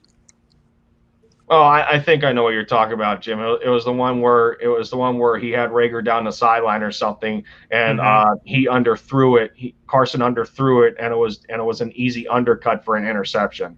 I think that's what it was, because he did the same thing to Hightower too. No, I heard they were saying in the Hightower one one of them they ran the wrong route. They ran a curl. It was supposed to be a comeback. Okay. And it was a turning, and I don't know if you played receiver or guarded a receiver. I played corner, so the 2 routes, and you don't even have to play receiver. The 2 routes are very different. Oh, dude, I gotta tell you, Jim. Fellas, I have no idea where this is going, man. We're still No, I blame we're you. still on a I'm tangent blaming about a you this quarterback time. that's not here anymore. I'm blaming I you don't. because you guys brought up the extra stuff about the season. I was just talking about I think Wentz left because of Howie Roseman, primarily 90% of the reason why. That I was my think whole. there's more than one reason why you left. There is more than one reason. Howie's probably part of it, I but didn't say. there's more. I There's think more. Howie Roseman, Doug Peterson. That was it. I don't think Jalen Hurts had anything to do with it. I think it was the pick of Jalen Hurts rather than picking a positional need, not Jalen Hurts as a human being. Well, the way Jalen Hurts carries himself, he's extremely confident in himself. I, So that was definitely intimidating for him, I'm sure. You're assuming that. Well, it's kind of safe to assume that based on what we know about Hurts. Or based off when you know about Hurts, that doesn't. But you don't know Carson Wentz as a human. You don't know if that got to him or didn't. I think again, I don't think. You don't think it got to him? I don't think it got to him until he got benched. But before that, I think it was just strictly.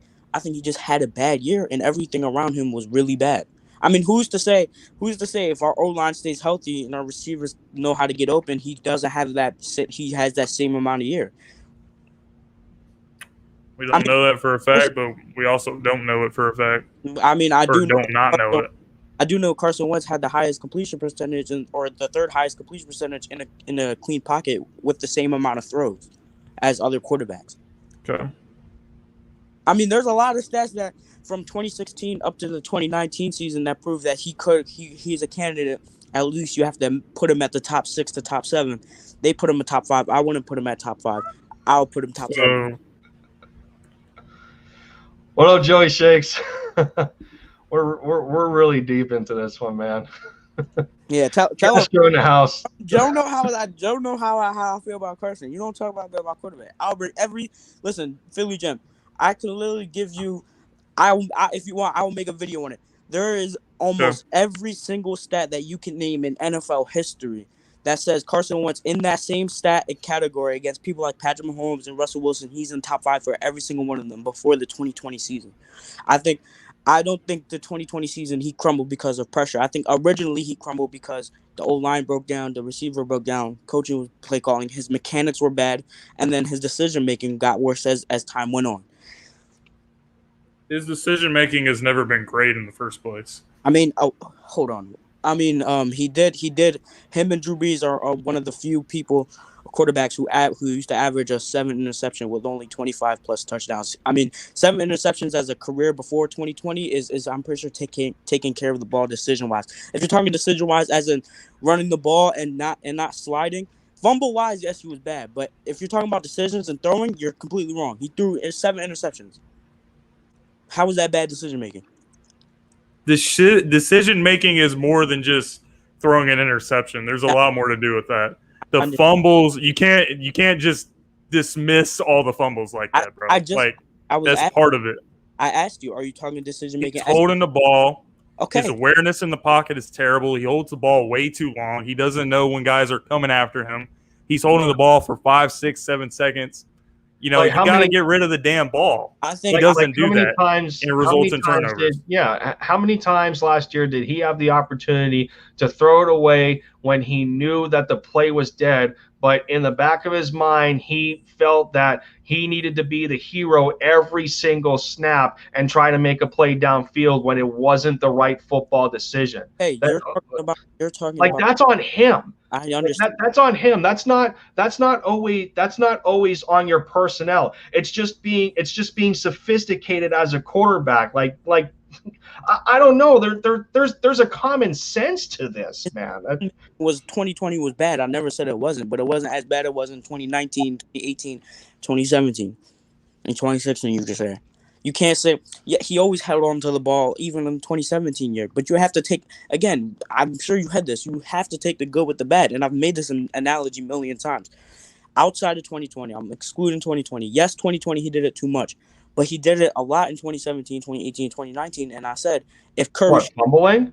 No, trying to extend the play every play. But what I'm saying... The premise was fumbling, though. which 2020 was his worst year next to his rookie season. That's pathetic. A lot of his similarities from his rookie year to this year popped out. I made a whole video up on it. Their stats, if you look at Carson Wentz's stats compared to his 2016-2020, their stats are very, very similar, and it's scary. And a part of the reason, I also in the video. Go ahead. What does that tell you outside of personnel? Like the dude's making rookie mistakes when it's absolutely not necessary. In the video, I mean, the personnel was still a problem in 2016. We had no running game. Our offensive line was bad because Brandon Brooks got suspended. Lane Johnson was out for 6 games. And the offensive line, you had, I forgot his name, but he was really bad. The offensive line was bad his 2016 year. I forgot who our receiver one was, but our receiver core was bad last year. Our defense was, not last year, 2016. Our defense wasn't good in 2016, and our running back was not that good. I forget who our running back was, but I remember there was a clip on NBC, and they were saying, if I'm Jim Schwartz, I go up to Doug Peters, I say, run the damn ball, because they weren't helping. Because Wentz also that same year was leading the league in throwing attempts per game, which he did this year as well. But let's remember the rumors that happened last year, to which there was cases where offensively Carson was trying to louden his voice in terms of the plays that he wanted to run versus what Doug wanted to run, and it caused a bit of turmoil there. So, if you're talking about a defensive coordinator wanting a head coach who is the play caller to run the ball, who's to say that the quarterback who's to say the quarterback didn't intervene and want to run strictly pass plays because he felt he needed to be the hero instead of playing smart football? Because when you audible from I forget, it was an interview for one of the coaches. They were saying you're not able to audible from a run formation to a pass formation. It has to be another run, because in shotgun, he said in shotgun, if they switch into a pass, they didn't, for their formation in shotgun, most of their runs were audible to another run, because you have a set amount of audibles. So if I run like wish pillow 1 2 3, and my set audibles for wish pillow 1 2 3 is wish pillow 4 5 6, and that's another run play, then he can only audible from a run play to a run play. And I'm pretty sure the coach said most of the audibles, if it's a guaranteed run, the rest of the audibles will run just in a different type of formation, like a counter run or a pull, a guard pull, something like that. Jim, you look exhausted, bro. I mean, that's what the coach said. I mean, you're assuming off of rumors. I'm saying what the coach told me. Or told us. To the coach? No, he said in an interview. He said they have a specific amount of set audibles. Do you play football at Philly, Jim? Or if you ever play football, you should know there's a set amount of audibles that they have to give you, and you can't go outside of that certain amount of audibles unless you switch to a different play. It's simple shotgun, wishbone, any formation that you need. That's simple. Are these the audibles that the quarterback wanted, or what the head coach wanted, who was the play caller? That we don't know. That's my point. But that's my point. Come in. I don't know. That's what I'm saying. Did we just watch a quarterback that was so fixated on playing hero ball that he turned completely out of the element that he grew up playing, and then just implode himself along with the team? And maybe at times the head coach who was the play caller, and that there was such a power struggle in that season, couldn't do anything about it. Okay, well, let me just end it here, okay? If it's not so much personnel and a lot of it is Carson, or whatever the case may be, in 2020 it was. 2020, yes, I'm talking about 2020. Do you think specifically 2021, his Colts here, you think he's going to perform a lot better or the same as, or similar to the same as he did in 2020? Outside of I mean, I don't think he's going to perform as bad as he did in 2020, but that doesn't mean he's going to be great or anything. Well, yeah, I think he is who he is. Yeah, outside of, he's a middle of the pack quarterback. Outside of personnel, he should play better, because this is ultimately what he wanted at the end of the day. And when you're in the mindset of something that you want, you're going to strive to make sure that you accomplish the goals that you're setting for yourself, based on your desires. So, I mean, that's common sense nature to me too. You don't think he's going to perform in the top 10, top 12 area? What, Carson in the top 10 or top 12? Yeah, He could, but here. I'm not sure. I don't know. Because I don't think everything was on the Eagles. I don't think everything was on the coaching and everything what people are saying. I think part of this stuff is problems that he has to fix on his own. People say, oh, well, is Carson Wentz fixable? Sure he is, but he has to fix himself. Like Frank Reich does not have this magic wand that's going to make him, make quick decisions, not hold the ball for 5, 6, 7, 8 seconds. He doesn't have a magic wand that's going to make his pocket awareness magically become, good. He doesn't have a magic wand that's going to make him have great foot mechanics. So his pocket awareness was not good 2018, 2019, before 2020? No. So you do know he was eighth in getting the ball out. Everything's not about stats. Watch the games. I understand that, but people can cherry pick stats all they want, but he was holding the damn ball every game. In 2020, still holding the ball. In 2020, in 2019, that was the year that everyone said he carried us with the practice squad and everything. And guess what? He was terrible in the first half every single game, and he was heroic in the second half. So when you put that together, that's still inconsistent. So he's never been a consistently great quarterback. He had one great year. Every other year was pretty much average for the most part. This year was terrible. So when you average everything all together, he's pretty much an average quarterback. So even in 18, he had no choice but to be good in the pocket because he was trapped there post a double ligament tear in his ACL, to which he ended up overcompensating on his opposite leg, which led to a vertebrae fracture because he just wasn't healthy enough to start the season. He came back too early. So, I mean, whether that's on him, whether that's on the medical staff for a misdiagnosis, I don't know.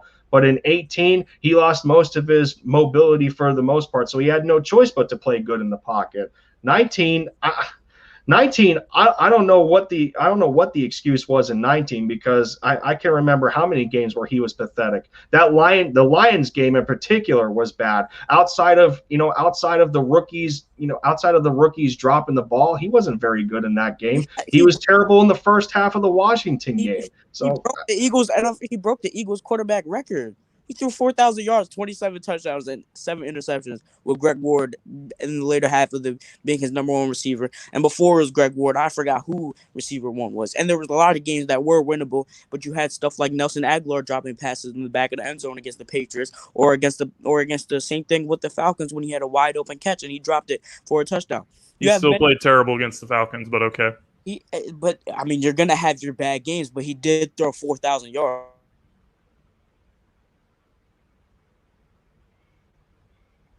All I know is how good were those NFC East secondaries that he faced at the end of the season? I mean, I don't think you throw 4,000 yards off of the last couple of games of the season. I mean, look at the NFL today. Everyone could throw for 4,000 yards.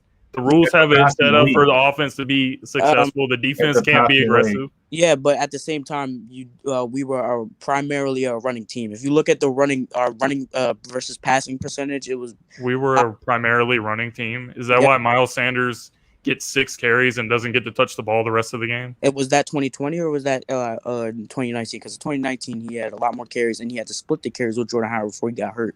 And even then he was used a lot in the passing game. But even then, if you go on Google and do a simple research called what was our passing to running back running percentage, you would find the percentage there. I did a whole video on that too.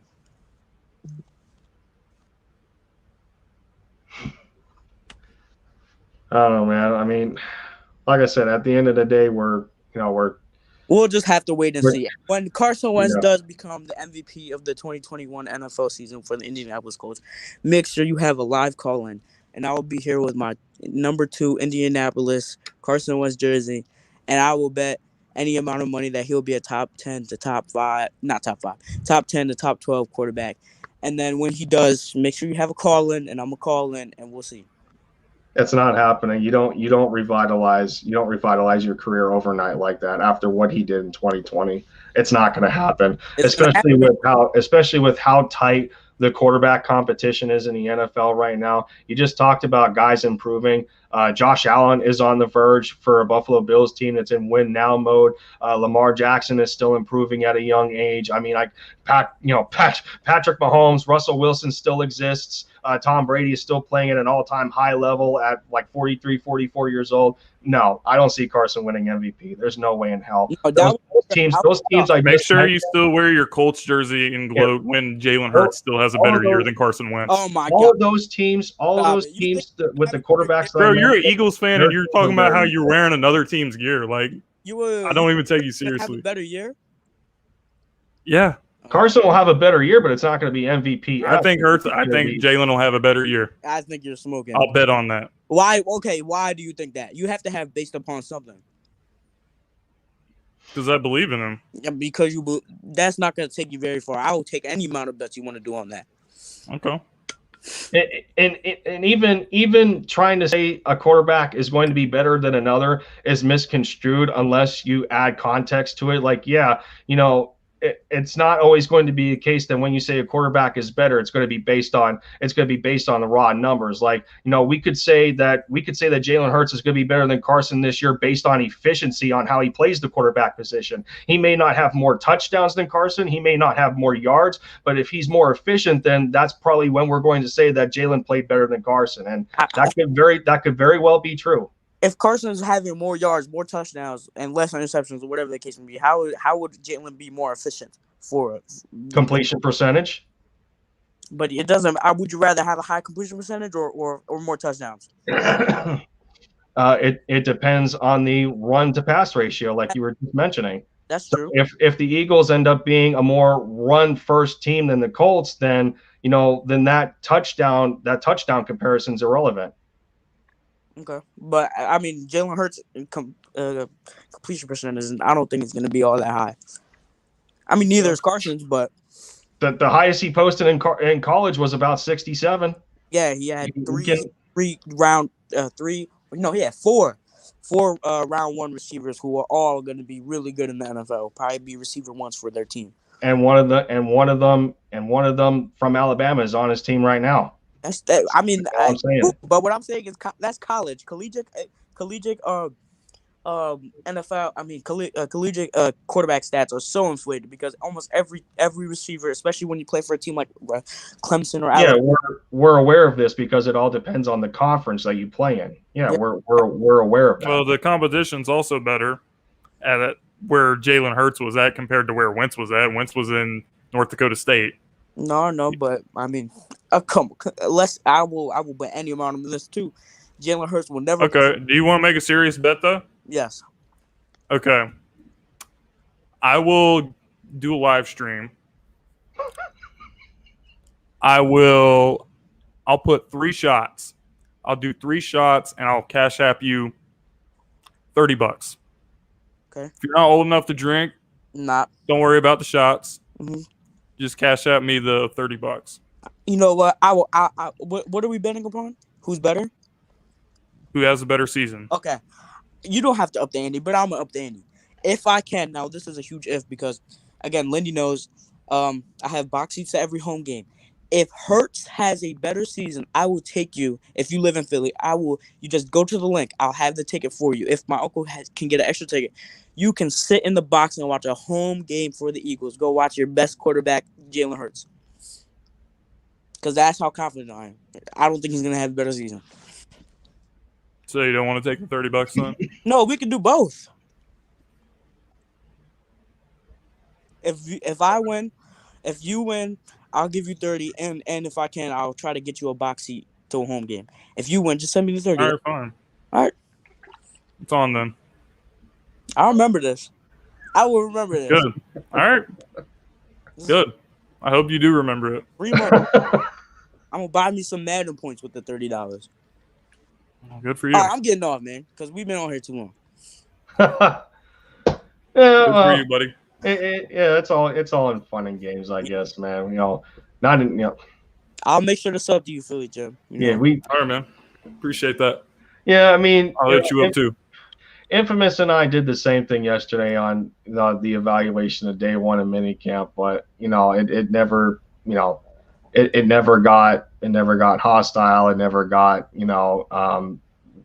I guess to a personal ridiculing, because it's just, nobody has the same mind, so our opinions are going to differ, and that's just it is what it is. It doesn't mean that one's intelligence is worse than another, but that's the one thing in terms of my channel, and obviously other people's channels. Just like Jalen Hurts holds himself to a high standard, I think a lot of us as humans hold ourselves to a high standard in how we are amongst each other. Again, we're supporting similar fan bases here, so I just want to bring it back down to earth in a sense that we're conversing as men here about the same sport that we have a passion about. And I would attest to the same thing with basketball. So but we I guess we gave extra entertainment for another hour in that debate. We'll call almost 3.5 hours on the stream. Yeah. Sometimes you always gotta add a little what is it called? It was fun though, man. Yeah, it was fun. You know how like Stephen A. It was a fun debate. Max Kellerman always yelling at each other, Well, at least I don't really take them talking heads seriously, for real though. At least we provided better entertainment than I think we did. Disputed, because we're not, this. I'd rather do another one of these. Mm-hmm. I'd rather do another one of these than watch First Take or something. Yes, we should do hot takes only. We should like Dan Orlovsky and Max Kellerman all over again. Mm-hmm. Oh my God, that was bad. All right, though, I gotta head off because I'm about to hop on a call while my friend just called me. So, I'll talk to y'all later. Philly Jim. All right, man. Be easy. All right, Infamous. Appreciate you, man. Of course. As always. God damn. What the hell happened, bro? Oh man. But I don't know, man. But you're gonna remember that. You're gonna remember this stream. Man, dude. 3.5 hours. What did I do? But I guess I guess with that said, man, I'm sure we're mentally exhausted. You even said that you were just going to tap in here, and I didn't even. I wasn't planning on being on here this long.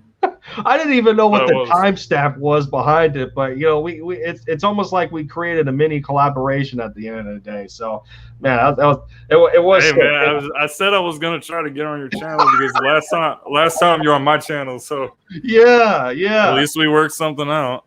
Yeah, so I guess it counts. Maybe I'll have to change the thumbnail to the great debate and featuring so and so. But yeah, it's been a minute since I had a call in on here, so it was fun. Yeah, it definitely was. So so I don't bore the chat to death any longer since there's still 2 people in here. Yeah, Richie Mack. Yeah, man. 13 away from 200. Infamous. There you go. Invite other Wentz supporters. And that's terrible too, because I used to be one, like a lot of others, until everyone supported him, but there just became a point where you needed to be real and be like, look, like this guy he's not getting the job done. And bleep hit the fan, and it is what it is. Karma, the good, and with the bad. Yep. Yeah. Well, I appreciate everybody, that stuck around for about 3.5 hours. That an hour in, it was just a stream until it converted to a call in. But, I want to thank everybody that made the entertainment possible for as long as it has, for a call in. It's been a minute since I had one on my channel. Big thanks to Philly Jim for sticking it out. Thanks for having me, man. It was an eventful evening for sure.